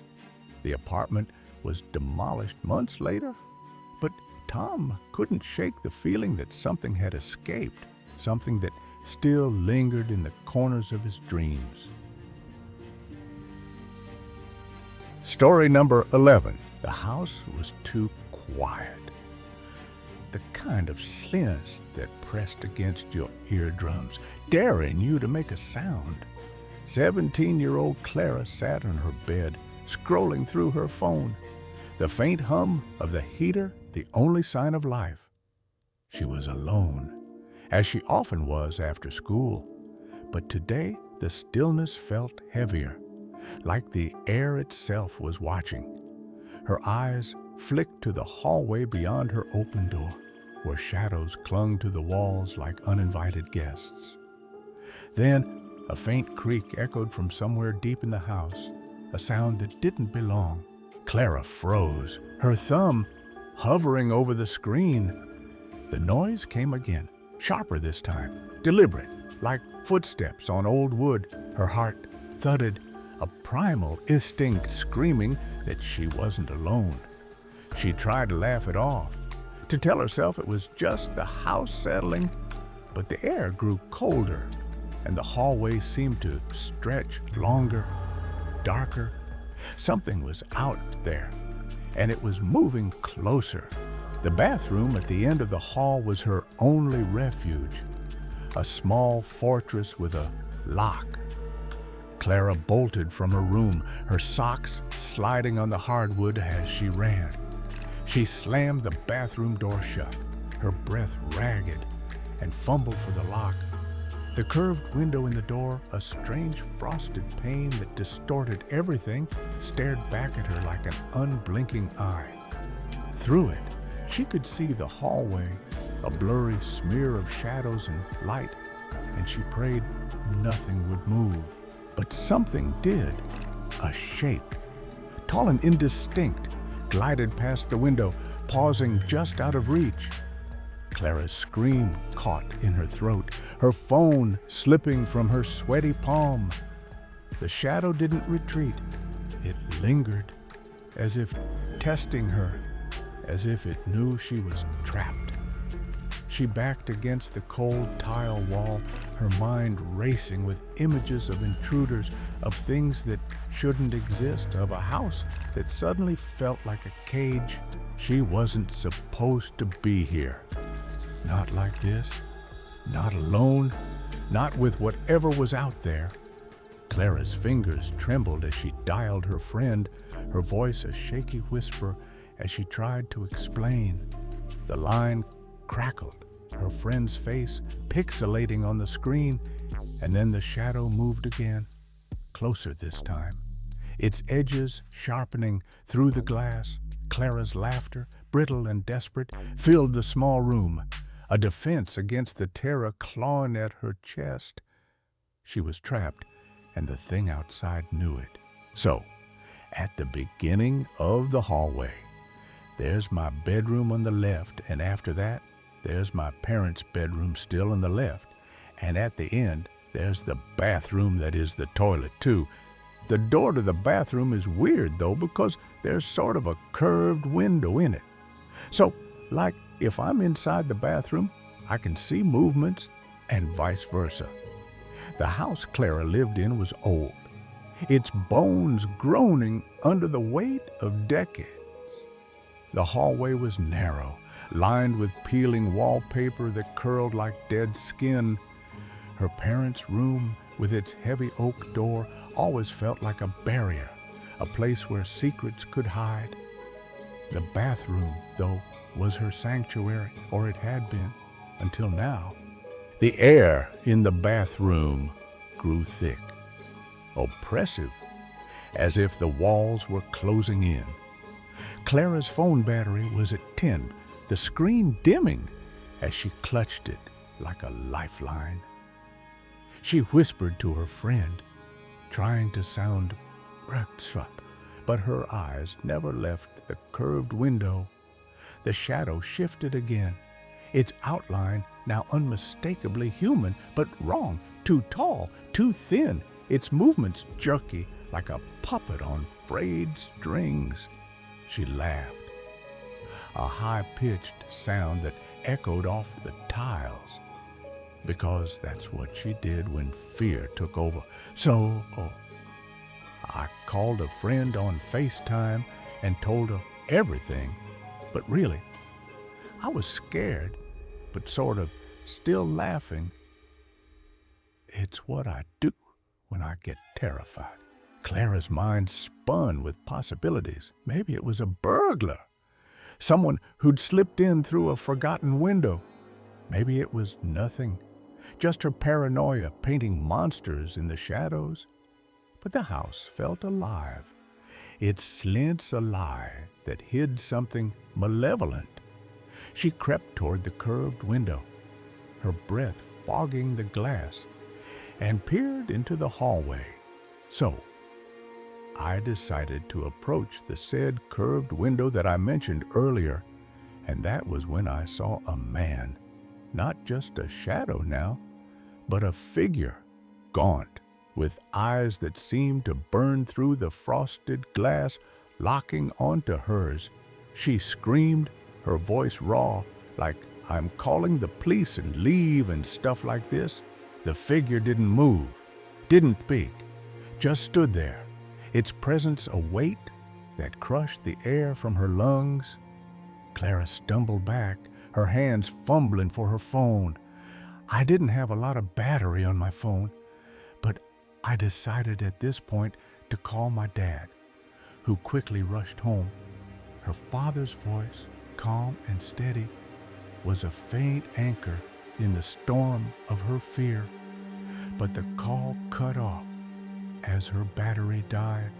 The lights flickered, plunging the bathroom into near darkness, and the figure pressed closer to the window, its fingers, long, bony, inhuman, scraping against the glass. Clara sank to the floor, her back against the door, her hands gripping the handle. After about 45 minutes where I was just sitting in the bathroom on the toilet but holding the door in case the man tried to push it open, my dad finally arrived. Every sound the hum of the pipes, the distant wind became a threat, a sign that the thing outside was circling, waiting. She imagined it forcing the door open, its skeletal hands reaching for her, its eyes empty yet alive with hunger. As her father's car pulled into the driveway, the sound of gravel crunching a lifeline. And then my dad told me that I could come out and that there was really nothing there. In fact, there were no windows open or anything. The bathroom door creaked as Clara opened it, her father's voice calling her name. The hallway was empty, the house silent once more, but the air felt wrong, tainted. Her father checked every room, every closet, even the attic, but found no sign of an intruder. I was really confused by that, and I think about this whole thing often, like, did I imagine everything or did something really happen? Clara wanted to believe it was her imagination, a trick of the light through the curved window, but the memory of those eyes, those impossible, burning eyes, clung to her. The house had always been a place of comfort, but now it felt like a stranger. Clara began noticing things. A door left ajar, a faint smell of damp earth in the hallway, a shadow that seemed to linger just out of sight. She started sleeping with the lights on, her phone fully charged, a kitchen knife under her pillow. Her father dismissed her fears, blaming stress, but Clara knew what she'd seen. So, my theory is that somebody actually broke into the house at some point. I happened to come home at around that moment. They hid, they were somewhere around the house, and they got out before my dad got home. But there were details that didn't fit. The curved window showed no smudges, no fingerprints. Despite the scraping she'd heard, the floorboards in her parents' room, where the footsteps had come from, were pristine, no dust disturbed, and late at night, when the house was quiet, Clara swore she heard it again, a faint, deliberate creak, like something pacing just beyond the bathroom door. She stopped using the bathroom alone, avoided the hallway after dark, and began researching the house's history. Old newspaper clippings mentioned a tenant who'd vanished decades ago, leaving behind only rumors of strange rituals in the basement. Clara's fear grew, but so did her resolve. She set up a camera in the hallway, its lens trained on the bathroom door, determined to catch whatever was haunting her. The footage was grainy, but one night, it captured something, a flicker of movement, a shape that wasn't quite human. Passing through the curved window, she played the clip over and over, her heart racing, knowing she wasn't alone in the house anymore. Still though, whether paranormal or not, that is a terrifying thought. Clara never felt safe in the house again. She moved out a month later, but the memory of that day, the shadow, the eyes, the slant followed her. Some nights, she woke gasping, certain she'd seen that gaunt figure standing at the foot of her bed. The house was sold, but Clara wondered if the new owners ever noticed the curved window, ever felt the weight of something watching. For her, the truth was a scar. Whether it was a man or something else, it had been real, and it had seen her. Story number 12. Rain lashed against the windshield, a relentless curtain of water that blurred the world beyond. In the heart of Brazil's Atlantic forest, two friends, Lucas and Tiago, ventured down a forbidden dirt road, their Ford Ka rattling over rocks and mud. They were on their way to visit another friend who had moved to a small town for a teaching job. But the night was wild. the air thick with the scent of wet earth and danger. The road cut through a national park, probably illegal, and the heavy rain made it a treacherous path. Lucas gripped the wheel, his knuckles pale, while Thiago fiddled with the radio, black flags, raw chords battling the storm's roar. They had taken a shortcut suggested by a gas station cashier, promised to shave 30 minutes off their trip despite warnings of its risks in such weather. But the shortcut was no savior. It was a descent into something ancient, something watching. The forest seemed to breathe, its canopy a living shroud that swallowed the car's headlights. Lucas slowed to a crawl, the tires sinking into sludge. There wasn't a single light, not a house, not a street lamp, only the car's beam slicing through the downpour. Thiago laughed nervously, cracking open a beer. "This is insanity," he said, but his voice trembled. They were young, reckless, and a little drunk, ignoring the danger of the rocky, muddy trail. Then a flicker of movement caught Lucas's eye, a shadow darting between the trees, too swift to be real. He stopped the car, joking about Thiago needing a break to take a leak. But as Thiago stepped out, plastic bags tied over his shoes, the air grew heavy, oppressive. Lucas honked the horn, laughing. But Thiago froze, his silhouette barely visible beyond the headlights. A scream tore through the night, not human, not animal, but something else entirely. Thiago stumbled back, slipping in the mud, his face drained of color. "Driver, Lucas, drive," he gasped, scrambling into the passenger seat, his pants caked with filth. He claimed he saw a mountain lion, its eyes glinting in the dark. But Lucas knew better. The figure they both saw moments later was no lion. It was massive, at least 2 meters tall, with black fur and eyes that burned like twin moons. It moved with unnatural grace, slipping between the trees as if the forest parted for it. Lucas turned off the music, the silence deafening, and they waited, hearts pounding. The thing was gone, or so they thought. But then they heard it, heavy footsteps, not running away but circling closer. The car felt like a fragile shell, its metal no match for whatever stalked them. The forest had secrets, and Lucas and Thiago had stumbled into one. The Serra, as locals call this stretch of the Atlantic forest, was more than a national park. It was a place of whispers, of stories told in hushed tones.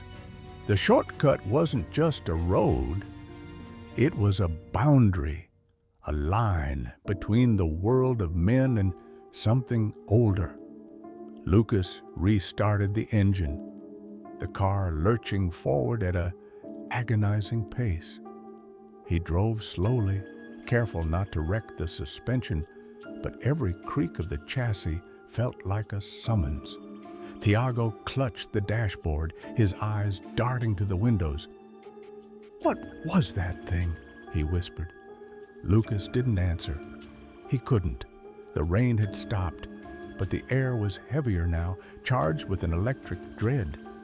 The headlights caught glimpses of the forest, gnarled roots, vines like grasping hands, but nothing more of the creature. Yet its presence lingered, a weight on their chests. They drove in silence, the road stretching endlessly. The forest seemed to shift, the trees leaning closer, their branches scraping the car's roof like skeletal fingers. Lucas's mind raced. He'd heard tales of the Serra, of hunters who vanished, of lights that danced in the canopy.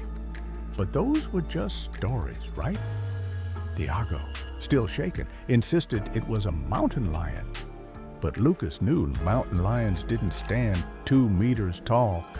The creature's eyes haunted him, not predatory, but knowing, as if it had judged them and found them wanting. He swore he heard its footsteps, heavy and deliberate, even with the windows closed. The sound wasn't just in his ears, it was in his bones, a rhythm that matched his heartbeat. Thiago lit a cigarette, his hands trembling, and the smoke curled like a ghost in the dim light. They finally reached their friend's house, shaken but alive. The warmth of the small town felt like a lifeline, but the memory of the creature clung to them. They told their friend about it, and he laughed it off, suggesting it was just a mountain lion. But his eyes betrayed a flicker of unease, as if he'd heard similar tales. Lucas and Thiago didn't push it. They didn't want to know. The Saravella had let them go, but at a cost. Lucas still doesn't know how he stayed calm enough to drive away. The road had changed them, marked them. Back in the city, they avoided talking about it, but the forest's shadow followed. Lucas would wake at night, hearing those footsteps, seeing those eyes. The Saravella wasn't done with them. Not yet. The town they visited wasn't the quaint escape they'd expected. It was a place of secrets, where locals spoke in riddles about the forest. Their friend, Marcos, lived in a modest house near the school, but even he seemed on edge when they mentioned the shortcut. "You shouldn't have taken that road," he said, his voice low. "Not at night." He offered no explanation, only a warning to avoid it on their return. Lucas and Thiago stayed the weekend, but the forest's presence loomed. At night, they heard strange sounds, distant howls, branches snapping too close to the house. Marcos brushed it off as wildlife, but his forced smile didn't fool them. The creature wasn't a one-time encounter, it was part of something bigger. Something the town knew but wouldn't name. On their last night, Lucas couldn't sleep. He stepped outside, the air cool and damp, and stared into the darkness beyond the town's edge. The forest was there, waiting. He felt it watching, its eyes hidden in the trees.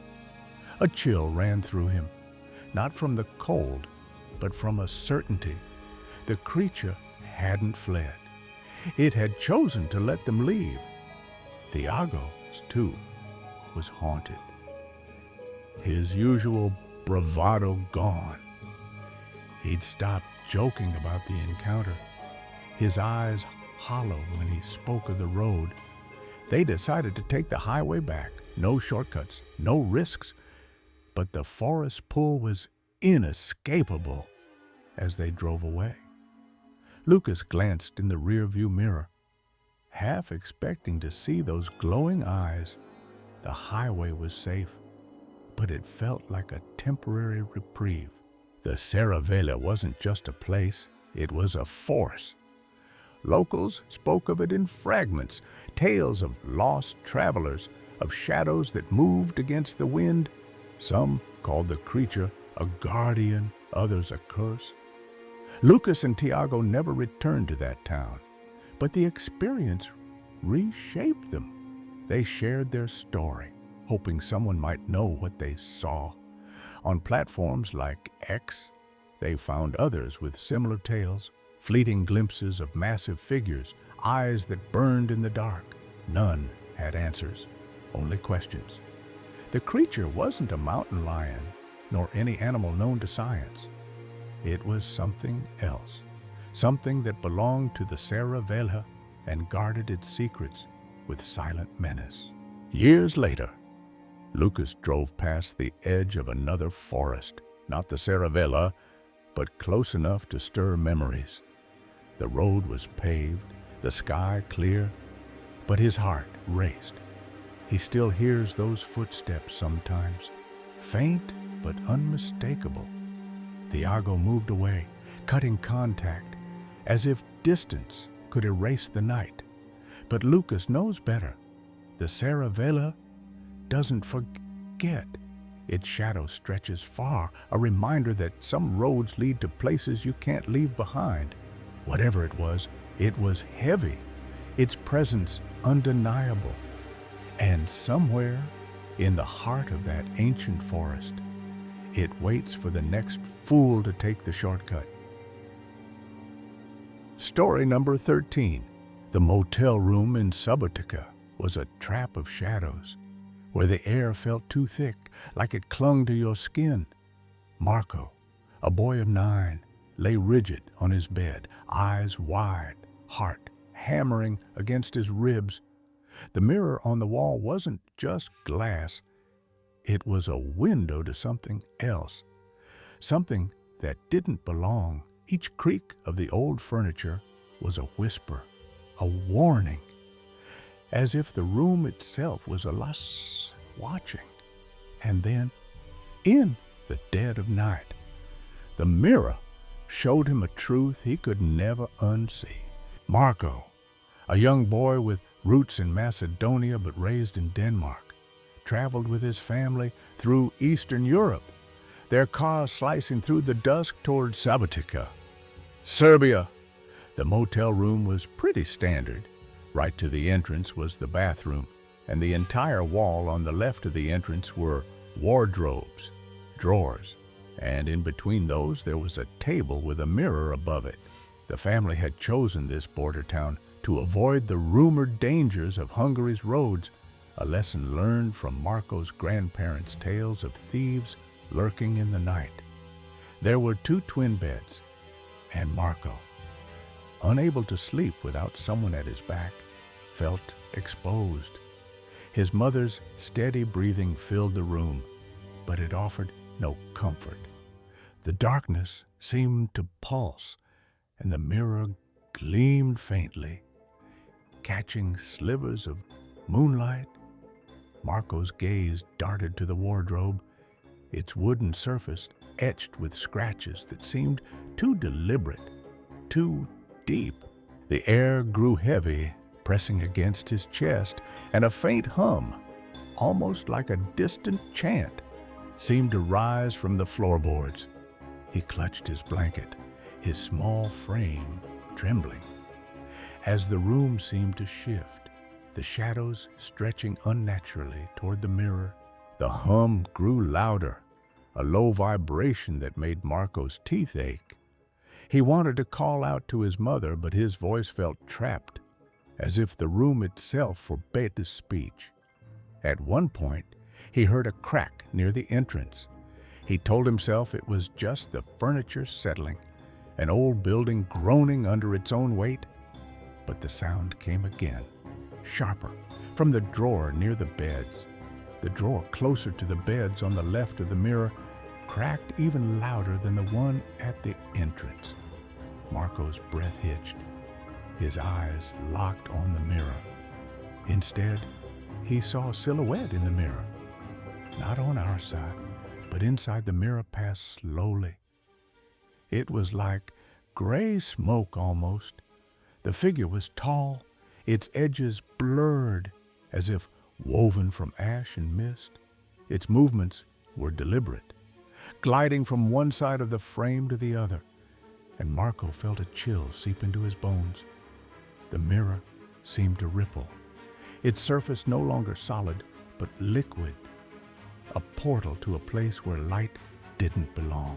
He stared, unblinking, as the figure paused, its head tilting as if it sensed him watching. The room fell silent. The hum replaced by a suffocating stillness. And then the wardrobe on the right side of the mirror, it made a huge bang as if somebody had punched it with all their force. Marco's heart lurched, but he couldn't move, couldn't scream. The mirror was empty now, but the air was charged, electric with something unseen. Marco's fear rooted him to the bed. his body frozen as if the room demanded his silence. He was obviously scared, and he didn't move nor close his eyes. He just stared at the wall for hours before eventually he must have fallen asleep. The shadows seemed to writhe, curling like smoke across the ceiling. He imagined the figure stepping out of the mirror, its smoky form coalescing into something solid, something with eyes that burned. The motels, he realized, was no ordinary place. The scratches on the wardrobe told a story of others who had stayed here, others who had seen what he saw. He thought of the travelers his grandparents warned about, those who vanished on these roads, their fates whispered in hushed tones. Had they stopped here, in this very room? Had the mirror shown them the same phantom? Marco's mind raced, conjuring images of hands reaching through the glass, of voices calling his name in a language he didn't understand.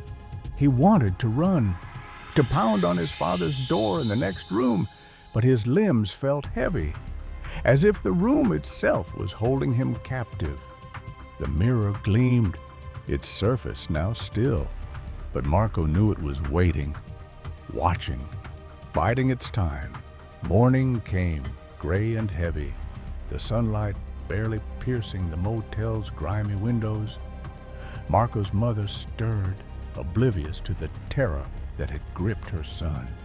He didn't wake his mom or start screaming because, as he later realized, he was mostly scared of not being believed. The weight of being a boy, of being told to man up, pressed on him even then. Another reason was that he was too scared to move or do anything. He was completely frozen. He carried the memory in silence, the mirror's phantom etched into his mind. Years later, he learned Subotica's motels held stories of their own, tales of travelers who saw things, heard things, and never returned the same. Some spoke of a figure in the glass, a guardian or a curse, tied to the land's troubled history. Marco wondered if he'd stumbled into something ancient, something that lingered in the mirror's depths, waiting for the next weary soul. He told his mother in recent years, and she said that he should have woken her up, but she also said that he was a kid, implying that he didn't remember the situation all that well. His brother believed him, but suggested it was his imagination, a trick of a tired mind. But Marco knew what he saw. The mirror had shown him a truth, one that followed him, a shadow that lingered in every reflection he passed. Story number 14. The fluorescent lights buzzed overhead, casting a sterile glow over the self-checkout lanes. But something darker lingered in the air at the sprawling retail store on Crestwood's outskirts. The narrator dragged himself through another shift, his sneakers squeaking on the polished floor. Customers muttered complaints, their voices blending into a dull roar. But his mind was elsewhere. It was on the new guy, Terry, whose mask hid more than just his face. His questions had started small, school, relationships, but they'd grown sharper, more invasive, like a blade testing for weak spots. The way he spoke of hunting, of boxing and prey, sent a chill down the narrator's spine. In a town hemmed by endless woods where shadows swallowed the unwary, that chill felt like a warning etched in bone. The woods around Crestwood weren't just trees. They were a living maze, whispering secrets to those who ventured too deep. The narrator had never cared for the forest, its twisting paths or the silence that smothered sound. But Terry spoke of it with reverence, like a hunter mapping his kill. Come on, man, you'd like it. Just Some good old boys shooting and stuff late at night in the middle of the woods. His words haunted the narrator as he scanned the store, its aisles stretching like veins into the dark. What kind of hunter asked about your height, your weight, your knowledge of the trees? The question gnawed at him, a splinter under the skin. Crestwood was a transient town, a college hub where strangers drifted in and out. But Terry wasn't just passing through. The narrator knew the type. Students or wanderers who landed in retail or behind bars. But Terry's eyes, glinting above his mask, held something feral, predatory. The store was quiet now, the scanner's beeps punctuating the stillness. Jenna, a coworker, had pulled him aside. He's been asking about you a lot. And when Terry smiled, the mask rising with his grin, it wasn't friendly, it was ravenous. The narrator's pulse quickened, his mind racing to places he didn't want to go. The realization hit like a sledgehammer. What if the prey wasn't deer? At 6 feet and 300 pounds, the narrator wasn't easily shaken, but Terry's words burrowed deep. But then the real fun starts right before dawn. They won't know what hit them. In his mind, the forest loomed, its branches clawing the sky, hiding things that didn't want to be found. He'd asked if the narrator had family in town, if they lived close, as if plotting a course. The idea of being hunted, of being trapped in those woods, wasn't just a fear. It was a visceral, heart-pounding terror that made his skin prickle. Every shadow in the store felt alive, every sound a signal. The narrator tried to focus on the mundane, restocking candy, aligning bags. But Terry's presence clung like damp rot. His talk of pack tactics, of boxing in prey, wasn't about deer. It couldn't be. Deer fled at the faintest noise. But humans? Humans could be lured, deceived, cornered. His heart thudded as he recalled Terry's last question. How well do you know the woods past so-and-so street? He didn't know those woods, but Terry did. Far too well.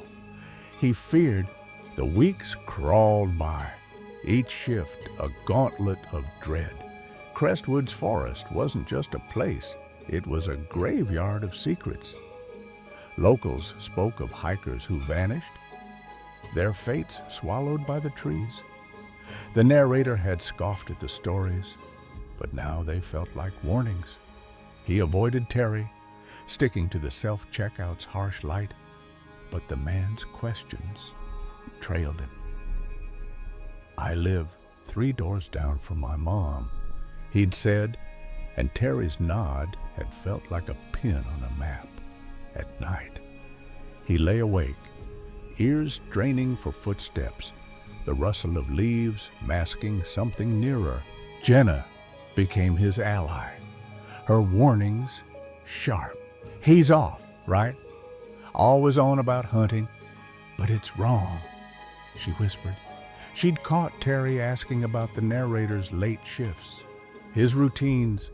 The manager, clueless, praised Terry's diligence, but the narrator saw the truth. I'm a pretty big guy at 6 feet and 300 kilograms, he'd told Terry, hoping his bulk would deter him, but it only seemed to stoke the man's interest. The mask made every word a riddle, every smile a blade. The narrator's dreams turned dark, filled with snapping twigs and eyes in the shadows. One night, as the store dimmed and the sky bruised purple, Terry cornered him by the candy racks. He brought up a hunting again, the narrator recalled, voice taut. Said we should go out before dawn. Just a few guys. The words were light, but the air was heavy. The mask hid most of his face, but the narrator could see it rise when he smiled. It wasn't an invitation. It was a lure. The woods a trap waiting to snap shut. I must have made a face or something, because he turned and walked away pretty quickly. His instincts screamed to stay clear of those trees, to never follow. Then Terry was gone. No show, no call, just vanished.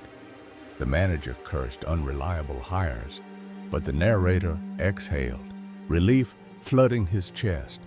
I told a couple of co-workers about it, but that was really the last day. I never saw him again after that because he just left and never came back. But the fear didn't fade.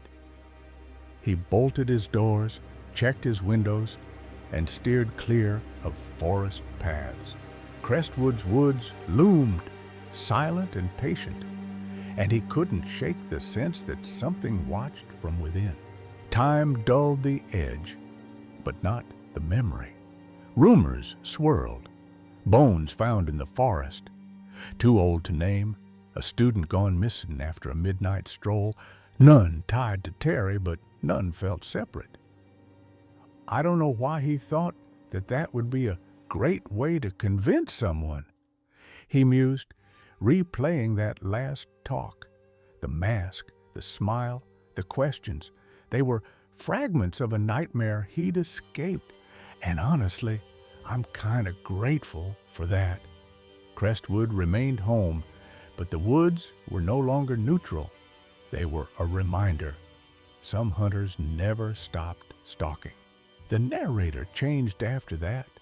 He took self-defense classes, carried a flashlight on late walks, and never lingered near the store's back exits. The forest, once just scenery, became a boundary he wouldn't cross. Jenna stayed close, their bond forged in shared unease.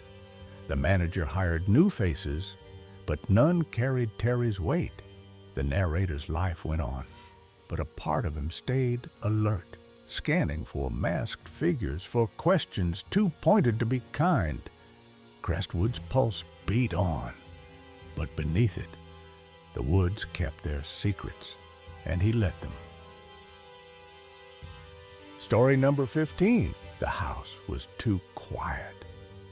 The kind of quiet that presses against your ears until you hear your own heartbeat. Men, a lanky ninth grader, dragged his feet through the front door, his wrestling practice leaving him bone-tired. But something was off. The air felt heavy, like it was holding its breath. He froze in the hallway, his backpack slipping from his shoulder.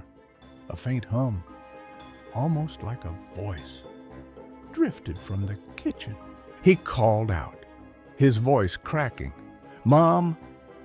No answer, but the hum grew sharper, threading through the walls. Min's heart thudded.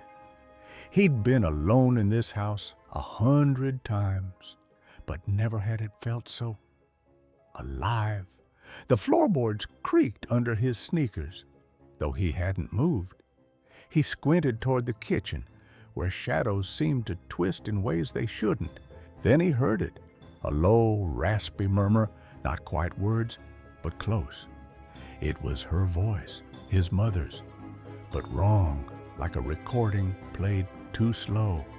"Con," it whispered, the Vietnamese term for child, curling through the air. Min's blood ran cold. His mother wasn't home. She couldn't be. He stumbled backward, his hand grazing the wall, which felt unnaturally warm. The house was changing. Doorways seemed to stretch, the hallway narrowing. He blinked hard, but the world refused to snap back. The voice called again, louder, from somewhere deeper in the house. "Con, come here!" Min's legs moved before his mind could catch up, drawn toward the sound. The kitchen light flickered, casting jagged shadows across the linoleum. Min's breath hitched as he saw it. A silhouette, too tall, too thin, standing by the sink. It turned, And for a split second, he saw his mother's face, but her eyes were wrong, hollow, like pits leading nowhere. The faucet turned on, then off by itself. Min dreamed, but the sound was swallowed by the house. Min's life had always been ordinary, defined by the rhythm of school, wrestling, and waiting for his parents to return from their grueling shifts. His parents were both working, so usually he was home by himself until late dinner. But that day, the house felt like a stranger. He usually got the rice started in the rice cooker and thawed the meats. Yet the kitchen was already alive with sounds, the faucet turning on and off, a soft clatter of dishes he hadn't touched. He stood rooted in the hallway, his exhaustion replaced by a prickling dread. The voice had called him Khan, a word so familiar it disarmed him. Khan is a Vietnamese term addressing your own child. But the tone was wrong, like someone or something trying to mimic love. Min's mind raced. His mother sometimes came home early from her restaurant job, but she'd never sounded like that. He turned the corner to the bedroom and yelled out to her, "Can you wake me up in like an hour? I wanted to study for a test tomorrow." The reply comes in a raspy voice. "Okay, Con." He'd brushed it off, blaming a cold, but now the memory gnawed at him. The house began to play tricks. The walls seemed to pulse, the air growing thick with a metallic tang. Min's memories flickered. Had he locked the door when he came in? Had the kitchen always been so large? He moved toward the bedroom, his safe haven. But the hallway stretched endlessly. A photograph on the wall, one of his family smiling at a park, now showed blurred faces, their eyes tracking him. He wanted to run, but the voice anchored him. "Con, don't leave," it whispered. Now from the ceiling, Min's heart pounded as he reached the bedroom door. He didn't lock his bedroom door so he could see out into the dark hallway. But the hallway was no longer dark. It glowed with a sickly green light, the kind you'd see in a hospital's depths. He slammed the door shut, his hands trembling as he fumbled for the light switch. The bulb buzzed, but refused to brighten. He jumped up to go unlock the bedroom door and turned on the light, opened the window, and turned on the radio. Anything to break the suffocating silence. But the radio didn't play music. Instead, it hissed static. And through it, the voice returned, "Con, why are you afraid?" Min's knees buckled. He crawled to the window, desperate for fresh air. But the view outside was wrong. The street was gone, replaced by a vast, empty field. Under a moonless sky, the house was no longer his home. It was something else, something alive, and it wanted. Hours passed, or maybe minutes. Time was unraveling. The landline phone rang, jarring Min from his panic. It was his mom asking if he wanted the leftover food from the restaurant. Her voice, the real one, was warm, familiar. He told her, "Did you go back to the restaurant for leftover food?" She said, "No, she's been working there the whole time." Min's stomach dropped. Chills ran down his body back. If his mother was at the restaurant, who or what had spoken to him?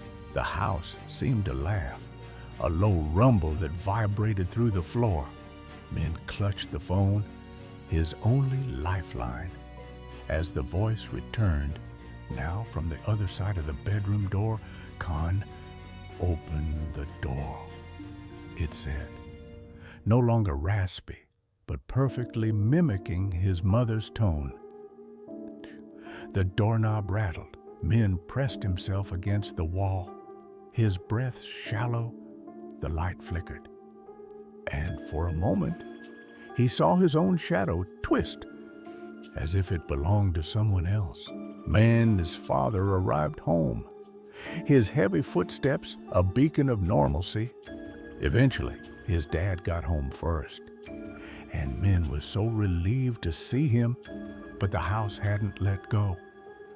The green light in the hallway faded, the walls snapping back to their usual shape. But Min's memories were jumbled. Had he really heard the voice?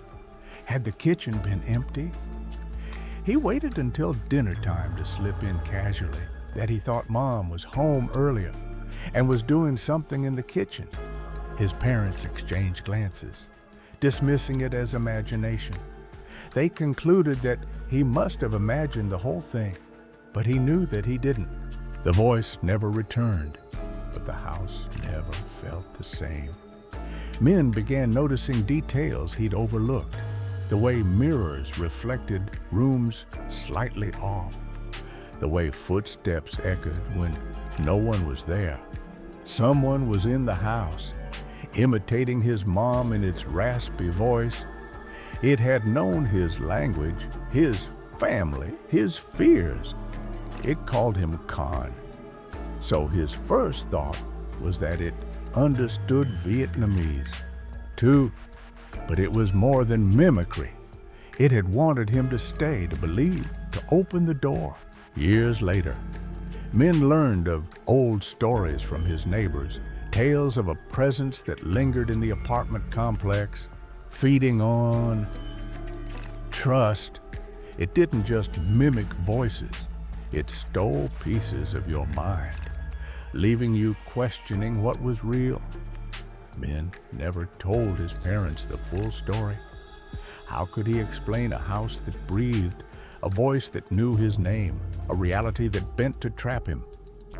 To this day, he still didn't know what it was or how it mimicked his mom's voice. But he knew one thing: it wasn't human, and it wasn't gone. Story number 6. The forest swallowed the last rays of sunlight, leaving only a faint orange smear on the horizon.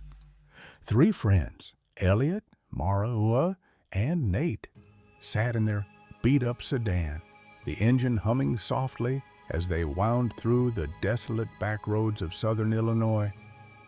The air was thick with the scent of pine and damp earth, and the silence between them felt heavier than it should. They'd spent the day hiking, laughing, and sharing stories at the Trig Observation Tower. But now, with night creeping in, something felt wrong. Ahead, a faint glow flickered through the dense brush, barely piercing the twilight. It wasn't the warm, inviting light of a campfire. It was cold, unnatural, pulsing like a heartbeat. Elliot, behind the wheel, squinted and slowed the car. "What is that?" he muttered, his voice barely above a whisper. Mara leaned forward, her breath catching as the light grew brighter, revealing the rusted outline of an old camper van, half consumed by vines. Nate, sprawled in the back seat, sat up, his usual smirk gone. "That's no campsite," he said. His eyes locked on the van. The vehicle looked like it hadn't moved in years, its windows dark, its tires sinking into the earth. The light came from inside, but it wasn't steady. It flickered, as if something inside was moving, casting shadows that didn't quite make sense. The friends exchanged glances, their pulses quickening. Then they saw him. A figure stood just beyond the van, half hidden behind a gnarled oak. He was tall, shirtless, his skin pale under the moonlight, clad only in tattered coveralls and scuffed boots. His eyes glinted, fixed on the car, unblinking. Elliot rolled down the window and called out, "Hey, you okay?" The man didn't answer. He took a step forward, one hand tucked behind his back, as if gripping something unseen. The air grew colder, the silence deafening. Mara's hand tightened on the door handle. "Elliot, drive," she hissed. The man took another step, his face expressionless, his movement slow but deliberate. The glow from the van pulsed faster now, syncing with the friend's racing heartbeats. Without another word, Elliot slammed his foot on the gas, the tires screeching as they tore down the road, leaving the eerie scene in their dust. Late April, the group had ventured through southern Illinois, passing by Shawnee National Forest. Their day at the Trigg Observation Tower had been filled with breathtaking views and the fleeting camaraderie of strangers, a stoner couple they'd met and shared a moment with. But now, as they drove deeper into the night, the thick woods flanked both sides of the road, a suffocating wall of green and shadow. The memory of the man by the van clung to them, his silent stare burning into their minds. They didn't speak for miles, the hum of the engine their only comfort. Elliot gripped the wheel tightly, his knuckles white, while Mara stared out the window, half expecting to see that pale figure lurking in the trees. Nate tried to lighten the mood, cracking a weak joke about creepy forest dudes, but his voice trembled, betraying his unease. The road stretched on, endless and unyielding, the darkness pressing closer with every passing minute. Finally, they reached their campsite, a small clearing nestled in a valley. The setup was meant for a night of relaxation, but they'd left their firewood at a gas station, and the recent rain had left everything sodden. Hammocks were strung between trees, swaying gently in the breeze, but sleep felt like a distant hope. The encounter with the man had rattled them, and the forest, once inviting, now seemed live with unseen eyes. As they settled in, the night grew unnaturally quiet, no crickets, no rustling leaves, just a void of sound that made their whispers seem too loud. Mara pulled her jacket tighter, scanning the tree line. "Do you think he followed us?" she asked, her voice barely audible. Elliot shook his head, but his eyes darted to the shadow pool. Nate, trying to stay rational, suggested it was just some hermit, maybe drunk or lost. But the words felt hollow, even to him. Then it came, a slow, deliberate crunch of footsteps from the hill beyond the clearing. The sound was unmistakable, each step heavy, measured, like the approach of someone who didn't care if they were heard. The friends froze, their breath catching in their throats. The footsteps grew closer. The rhythm, eerily similar to the man's gait by the van. Mara's flashlight trembled in her hand, its beam slicing through the dark, but revealing nothing. They killed their lights, plunging the campsite into darkness. The footsteps stopped, but the silence was worse. It felt like the forest was holding its breath, waiting. Minutes dragged on, each second an eternity. Finally, Elliot whispered, "We need to check." Armed with flashlights and pocket knives, they crept toward the hill, their hearts pounding. The beam of light swept over the ground, catching only dirt and roots, no footprints, no sign of anyone. Relief was fleeting. As they turned back to the campsite, a sharp, guttural sound, like a suppressed cough, erupted from the darkness behind them. It was close, too close. Panic surged through them. They didn't wait to investigate. They raced to pack up, tossing gear into bags without care, their hammocks left dangling. The car was their sanctuary now, and they stumbled down the trail, branches sagging at their clothes as they fled.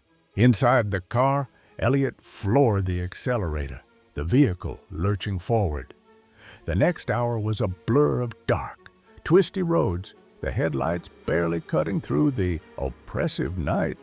No cell service, no scenes, just an endless maze of gravel and asphalt. Mara kept glancing in the side mirror, half convinced she'd see the man's silhouette in the distance. Nate clutched his knife, his bravado long gone.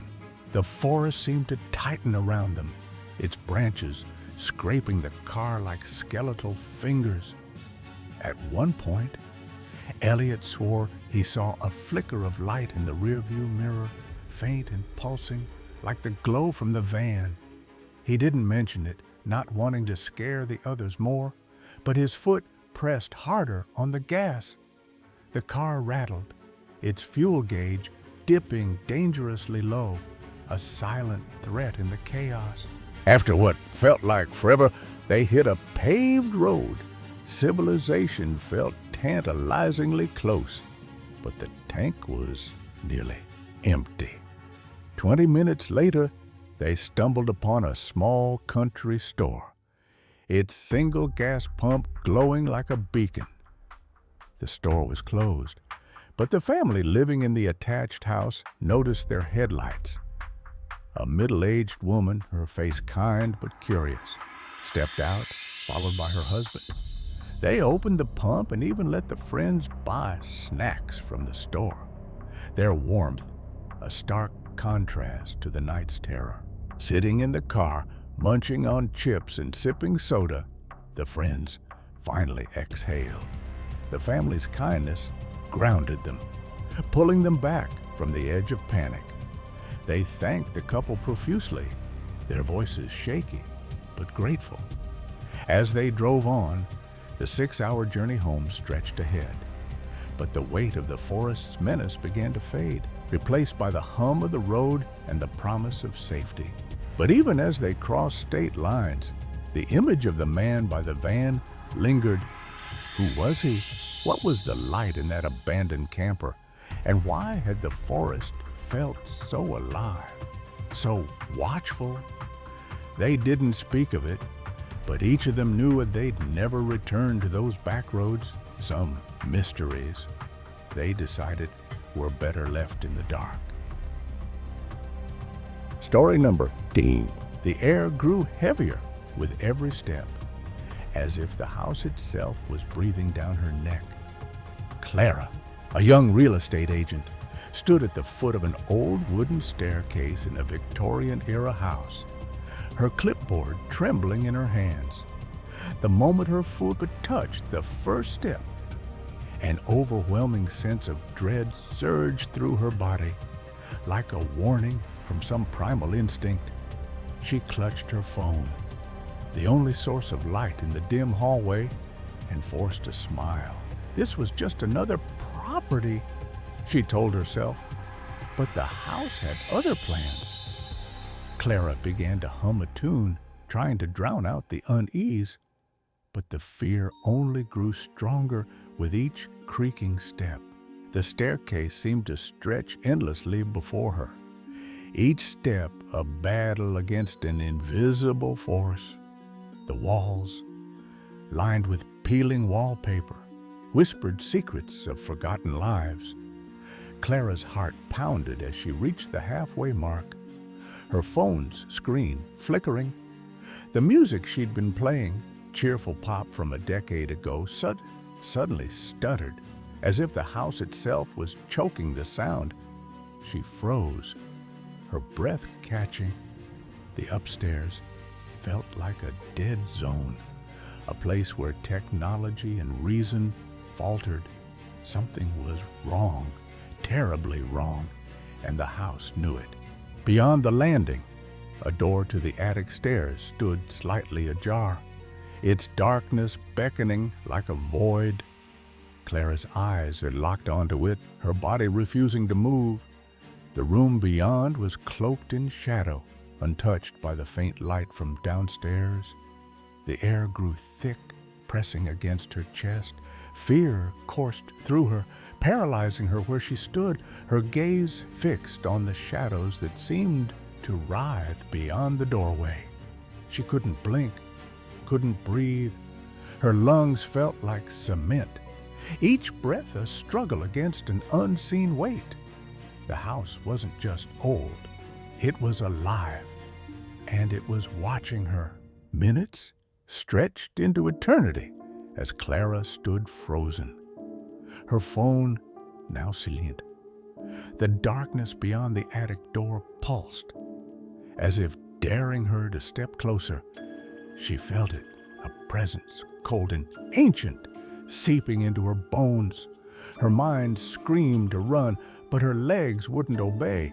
Then a sharp ring shattered the silence. Her phone, the office, checking in. Clara fumbled to answer, her voice barely a whisper. "Help!" she croaked, her eyes still glued to the darkness. The call was protocol, a lifeline for agents who lingered too long in strange properties. Help was coming, but would it arrive in time? The sound of her colleague's voice calling her name from downstairs broke the spell. Clara's body jolted, as if released from invisible chains. She cried out in response, her voice hoarse, and stumbled down the stairs, the music suddenly blaring too loud, startling them both. The house seemed to mock her retreat, its shadows lingering in her mind. They fled without checking the door, trusting the Yale lock to seal the house behind them. But as they walked back to the office, Clara felt a sharp sting across her neck, a pain that hadn't been there before. Back at the office, Clara's hands shook as she lifted her shirt to check her reflection in a bathroom mirror. 3 long scratches ran diagonally across her back, raw and red, as if clawed by an unseen hand. Her colleagues gasped, their faces pale. No one could explain it, not the scratches, not the oppressive dread that clung to the house. Clara recounted the ordeal, her voice trembling. Her manager, Ellen, nodded grimly. She'd felt a similar unease when meeting the landlord, though less intense, perhaps because she wasn't alone. The house had a reputation, Ellen admitted, one that kept tenants away and buyers at bay. The property became a whispered legend in the office. After Clara's experience, they enforced a rule. No one visited that house alone. But the house resisted their efforts. Potential tenants sensed its bad vibe, leaving tours abruptly or refusing to sign leases. The landlord, frustrated, handed the property to another agency, but rumors persisted. Clara, shaken, left the company soon after, grateful to work on newer, less haunted properties. Yet the memory of that day lingered, etched into her mind as vividly as the scratches on her skin. Years later, Clara learned the house's history from a former colleague. Built in the Ardents, it had been home to a reclusive family who vanished under mysterious circumstances. Locals claimed the attic was a place of rituals, though no one could prove it. The scratches, the dread, the oppressive silence, it all pointed to something beyond the natural. Clara never returned, but she carried the story with her, sharing it only with those who asked about her strangest days on the job. The house, she believed, was more than a building. It was a trap waiting for its next guest. Story number 18. Night clung to Mount Charleston like a shroud, the air thick with the acrid sting of smoke from wildfires that refused to die. In the dead of 1904, the desert roads lay open, forsaken by all but the desperate or the mad. A family of 3, John, Clara, and their boy, Samuel, drove through the chaos, their old Chevy rattling under the weight of unspoken fears. They weren't thrill seekers, just locals drawn to the mountain's pull, chasing a glimpse of the untamed, but something watched them from the dark, its gaze heavier than the smoke. The Chevy's headlights carved weak paths through the haze, revealing shapes that darted across the road, rabbits, coyotes, snakes, all fleeing some unseen terror. John, a man of few words, gripped the wheel tighter, his knuckles pale. Clara whispered prayers, her rosary beads clicking softly. Samuel, barely 10, pressed his face to the window, counting shadows that didn't belong. The mountain felt alive, not with life, but with something older, something that didn't run, it waited. The engine's hum was drowned by a low, rhythmic pulse, like a heartbeat buried in the earth. John slowed the car, his brow furrowed. Clara's prayers faltered as the pulse grew louder, vibrating through their bones. Samuel pointed to the sky, where stars should have been, but weren't. A silhouette loomed ahead, too vast for the road, too wrong for the world. It wasn't fire or smoke. It was something that chose this moment to reveal itself. They should have turned back, should have floored the gas, and never looked in the rear view. But John, stubborn as the desert itself, stopped the car. Clara grabbed his arm, her voice a hiss. "Don't you dare!" Samuel's breath fogged the glass, his eyes wide with a child's reckless awe. The pulse became a drum, and the silhouette shifted, unfolding into something that made the night feel small. It was here, and it knew they were. The road was no longer theirs. It belonged to the thing that stepped from the shadows, its presence a violation of every rule the family thought they knew. The wildfires, the fleeing animals, the mountain's eerie silence, they were all warnings, ignored until now. John killed the engine, and in the sudden quiet, the family faced a truth. Some things aren't meant to be seen. Some things see you first. During the fires that consumed Mount Charleston, Nevada, my parents drove out to the mountain when the roads were clear. They described the wildlife to be running around the car as they drove through the open road. The desert stretched endless under a sky choked with ash. The air heavy with the scent of charred pine. John, Clara, and Samuel weren't alone on that road, though they wished they were.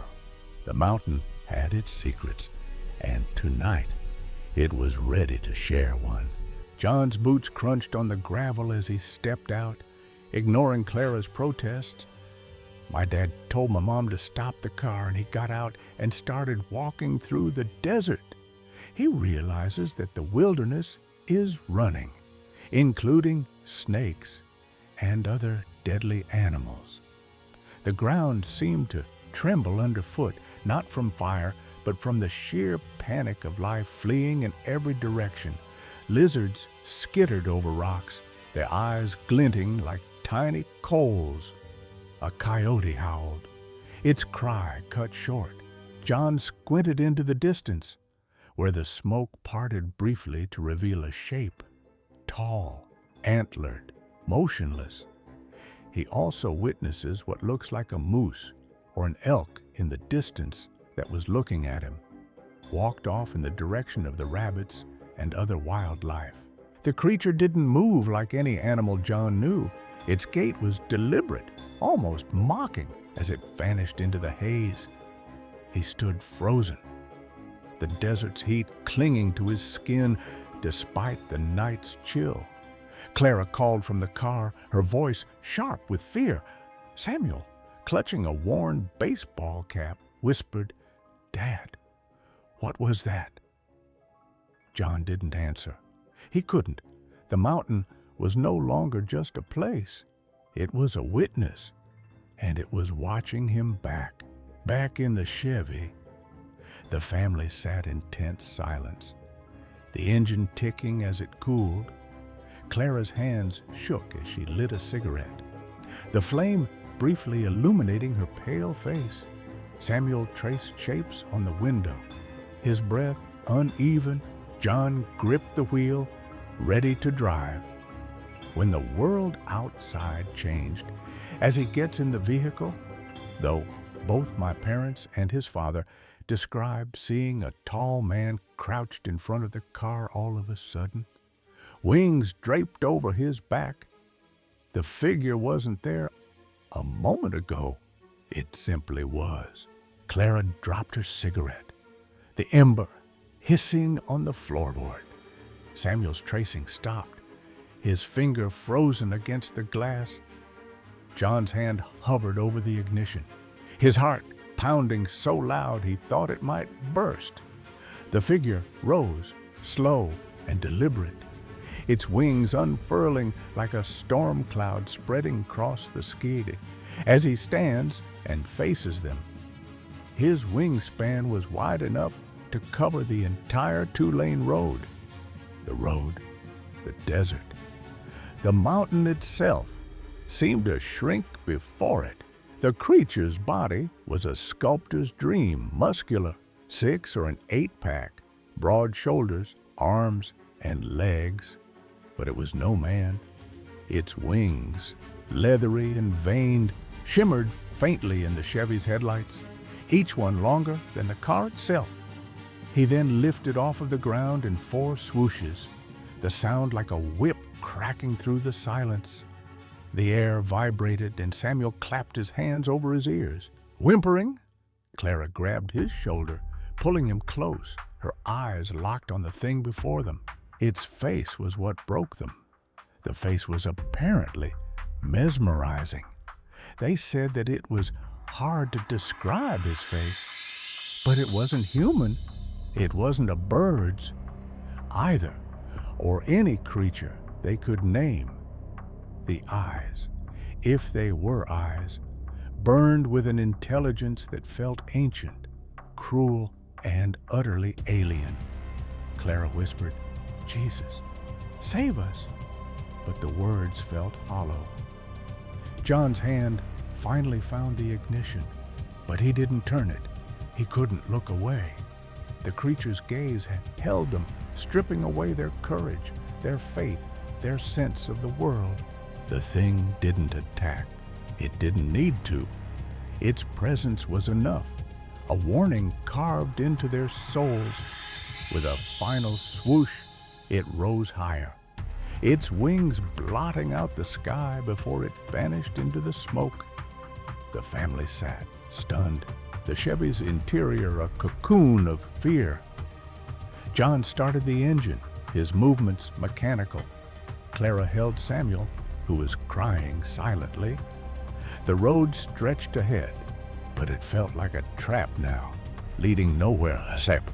They drove in silence, the mountain looming in the rear view. The wildfires raged on, but their heat was nothing compared to the chill that had settled in the family's bones. Based on what they said, it sounded a lot like a man-bird. The Mothman was a topic of discussion for them to decide if it was the Mothman. Clara, ever practical, dismissed the idea. Mothman was a story, not this. John wasn't so sure. Samuel, clutching his cap, whispered, "It saw us. It knows us." The days that followed were a blur. The family returned to their small home in Henderson, but the mountain followed them. Clara stopped praying, her rosary untouched. John took to staring at the horizon, as if expecting the creature to reappear. Samuel drew pictures, dark, winged shapes with eyes that bled off the page. The neighbors noticed the change, whispering about the cursed trip to Mount Charleston. The family didn't care. They'd seen something that didn't belong in their world, and it had seen them. Years later, Samuel, now grown, sat in a diner, sketching the creature on a napkin. The details were fuzzy, but the fear was sharp. He'd read about Mothman, about sightings in West Virginia, but this felt different. The thing on Mount Charleston wasn't a harbinger of disaster, it was the disaster itself. He wondered if it still roamed the desert, waiting for another family, another car, another moment to step from the shadows. He hoped he'd never find out. Story number 19, in the heart of Michigan's Leelanau County, where the forest swallowed the sun and shadows clung to every tree, a boy named Caleb stepped into a mystery that would haunt him for years. His family's vacation had brought them to a friend's secluded home, nestled deep in a wilderness that felt alive yet unnervingly watchful. The gravel road outside the house, rough and winding, beckoned him with a promise of secrets hidden beyond the hill. As he ventured out, whistling a tune to steady his nerves, the forest chorus of birds and frogs fell silent, as if holding its breath. Then, from the depths of the trees, a perfect echo of his whistle answered, a sound too human, too deliberate, to be anything but a warning. Caleb's heart thudded as he stood frozen, the air thick with an unseen presence. The forest, once vibrant, now seemed to pulse with a quiet menace, its silence louder than any scream. He was no stranger to fear, having grown up hearing tales of black bears and wilderness dangers, but this was different. This happened when he was 16, maybe kid, in the woods of Leelanau County, Michigan. The boy's suburban Chicago roots offered no preparation for what lurked in these ancient woods, where every rustling leaf felt like a whisper of something older than time. The gravel path crunched under his sneakers, each step a defiance against the growing dread. Caleb had always been curious, the kind of kid who'd poke at a hornet's nest just to see what happened. But now, as he descended the hill, the birds and frogs stopped making noise, and the forest fell silent. The stillness wasn't natural. It was the kind of hush that cloaked a predator's approach. He whistled again, the four-note tune from the Hunger Games, a habit to keep his mind steady. Then he heard something whistle it back perfectly, a sound so human it rooted him in place. That whistle wasn't a bird or a trick of the wind. It was deliberate, mocking, close. Caleb's eyes darted to the dense thicket, where shadows seemed to shift just beyond his sight. He remembered learning that the forest goes silent when a predator's around. His instincts screamed to run, but curiosity, that stubborn spark, urged him forward. What was down there? A person? A thing? The answer lay at the bottom of the hill, and he couldn't turn back now. Not when the mystery was so tantalizingly close. The forest seemed to tighten around him, branches knitting together like a cage. Caleb's breath hitched as he pressed on, the gravel road narrowing into a tunnel of green. He was still whistling the same four-tone whistle when the echo came again. Sharper this time, from a different direction. It wasn't just mimicking, it was answering, taunting, drawing him deeper. He froze in fear, staring at the area of forest it came from. Then a low hum vibrated through the ground, not a sound but a feeling, like the earth itself was waking up to watch him. Caleb's courage faltered as the hum grew, a subtle tremor that made the hairs on his neck stand. He wasn't alone. Something was out there, pacing him, studying him. The forest wasn't just silent, it was holding its secrets close, daring him to uncover them.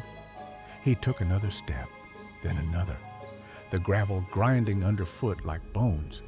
The whistle echoed again, now from behind him, and he spun around, heart hammering.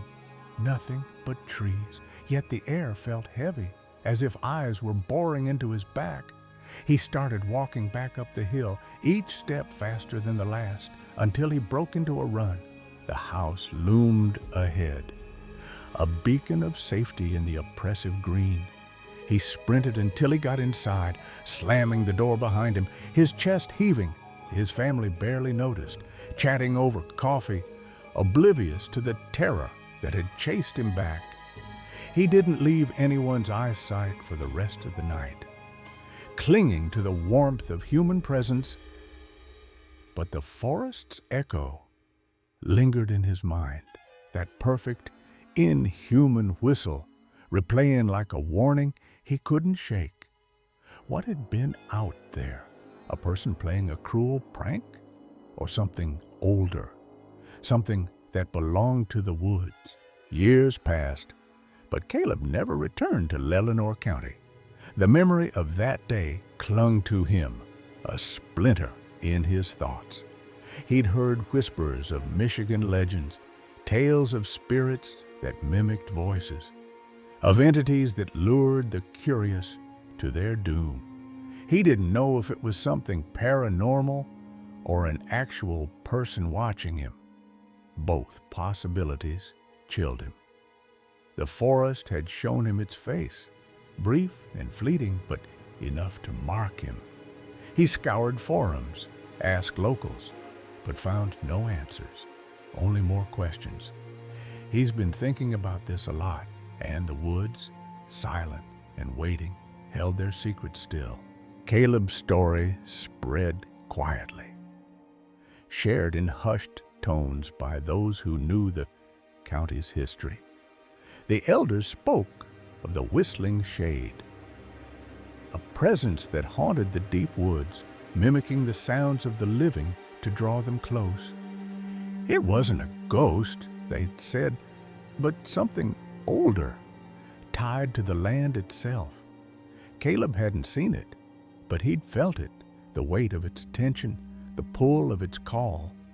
If anyone knows of any legends from northern Michigan, let him know. The forest doesn't forget, and neither does he, carrying that echo into every quiet moment of his life.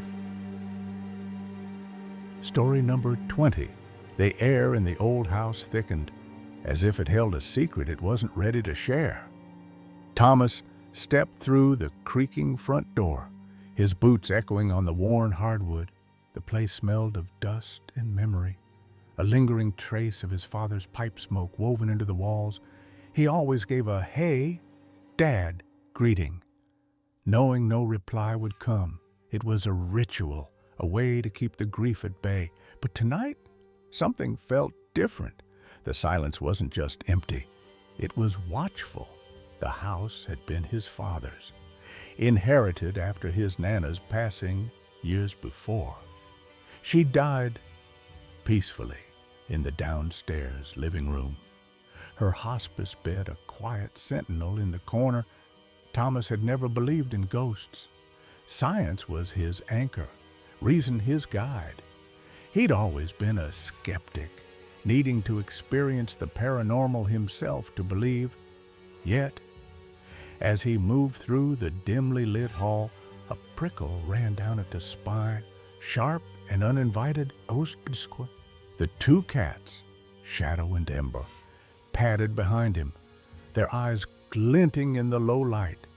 Thomas had come to sort through his father's things, papers, memories, the weight of a life now gone. His father had passed in the hospital just days ago, a sudden collapse after months of frailty. The bed downstairs, where his father had spent his final weeks, was now Thomas's destination. He needed to feel close to him, to hold on to something tangible in the haze of loss. But as Thomas reached the living room, a chill slithered through the air. It wasn't the kind of cold that came from a drafty window. It was deeper, almost alive, wrapping around him like a shadow's embrace. He lay down on the bed, the cats jumping up to join him. Their warmth was a comfort, but the room felt heavier now, the darkness pressing against the edges of the lamplight. Then it happened. A full-bodied chill hit him, goosebumps erupting from head to toe. His breath caught, his skin tingling as if brushed by an unseen hand. Both cats reacted like lightning, raising their heads, staring into the void. Their eyes locked on something Thomas couldn't see, their bodies tense, ears twitching. This was what sold it for him, the cat's reaction, perfectly timed with his own. The room seemed to hum, a silent frequency that vibrated in his bones. Thomas's heart pounded, but fear wasn't the only thing stirring. He wasn't exactly scared, but shocked, rattled, unable to process what was happening. The air grew denser, like a presence had settled beside the bed. He whispered, "Dad? Nana?" His voice trembled, half expecting an answer. The cat's gazes didn't waver, their focus fixed on the corner where the shadows pooled. He started to communicate, saying how much he loved and missed his dad, then wondered if it was his Nana. The words felt inadequate, swallowed by the weight of the moment. The house had always been quiet, but this was different. The salon wasn't empty, it was watchful. Thomas's mind raced, piecing together fragments of memory. His father had spoken of odd moments in the house, flickering lights, a door that wouldn't stay closed. Thomas had dismissed them as old wiring, faulty hinges. But now, lying here, he wasn't so sure. The realization that his system of non-belief might be shattered hit him hard. The chill lingered, a cold that seeped into his thoughts, unraveling his certainty. When it eventually rose and padded into the water bowl, breaking the spell. Ember remained, her eyes still darting to the corner. Thomas forced himself to sit up, his skin still prickling.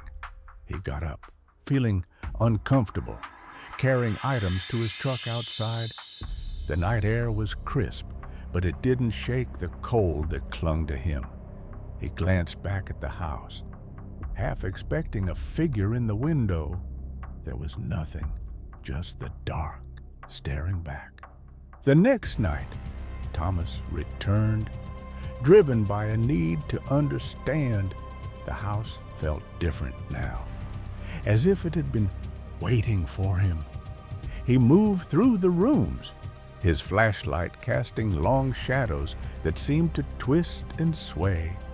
In the attic, he found an old journal, its pages brittle and yellowed. It belonged to his Nana, filled with notes about dreams, visions of a figure that stood at the foot of her bed, silent but ever present. The last entry, dated days before her death, read, "It's not angry, it just watches. I think it's waiting for me." Thomas's breath hitched. The journal slipped from his hands, landing with a soft thud. The cats, curled up nearby, snapped to attention, their eyes fixed on the attic stairs. The air thickened again, the same watchful silence descending. He grabbed the journal and hurried downstairs, his pulse racing. The living room felt smaller now, the walls closing in. He sat on the bed, the journal open in his lap, and read aloud, hoping to connect with whatever lingered. "Whoever this is," he said, his voice steady despite the tremor in his chest. The cats stirred, their tails flicking. A faint creak came from the hallway, too deliberate to be the house settling. Thomas froze, his eyes scanning the darkness. The chill returned, wrapping around him like a second skin. He didn't move, didn't breathe, waiting for something, anything to break the tension. Days passed, and Thomas kept returning. Each visit brought new fragments of the house's history. He found letters tucked in a drawer, written by his father to his Nana, promising to care for the house after she was gone. The house had been their anchor, a place where love and loss intertwined, but there were other stories, whispered by neighbors, tales of a presence that lingered long before his Nana's time, something tied to the land itself. One night, as Thomas sat in the living room, the cats asleep at his feet, the chill returned. It was sharper now, almost urgent. The air shimmered, and for a moment, he thought he saw a shape in the corner, a flicker of a figure, too faint to be sure. The cats' heads snapped up, their eyes wide. Thomas didn't run this time. He spoke, his voice soft but firm. "I'm here. I'm listening." The chill faded, replaced by a warmth that settled in his chest, like a hand resting on his shoulder. The house was no longer just a house. It was a keeper of stories, a vessel for those who had loved it. Thomas didn't have all the answers, but he didn't need them anymore. His skepticism had cracked, letting in a new kind of belief, one born of feeling, not proof. As he locked the door that night, he whispered, "Good night, Dad. Good night, Nana." The silence, for once, felt like home.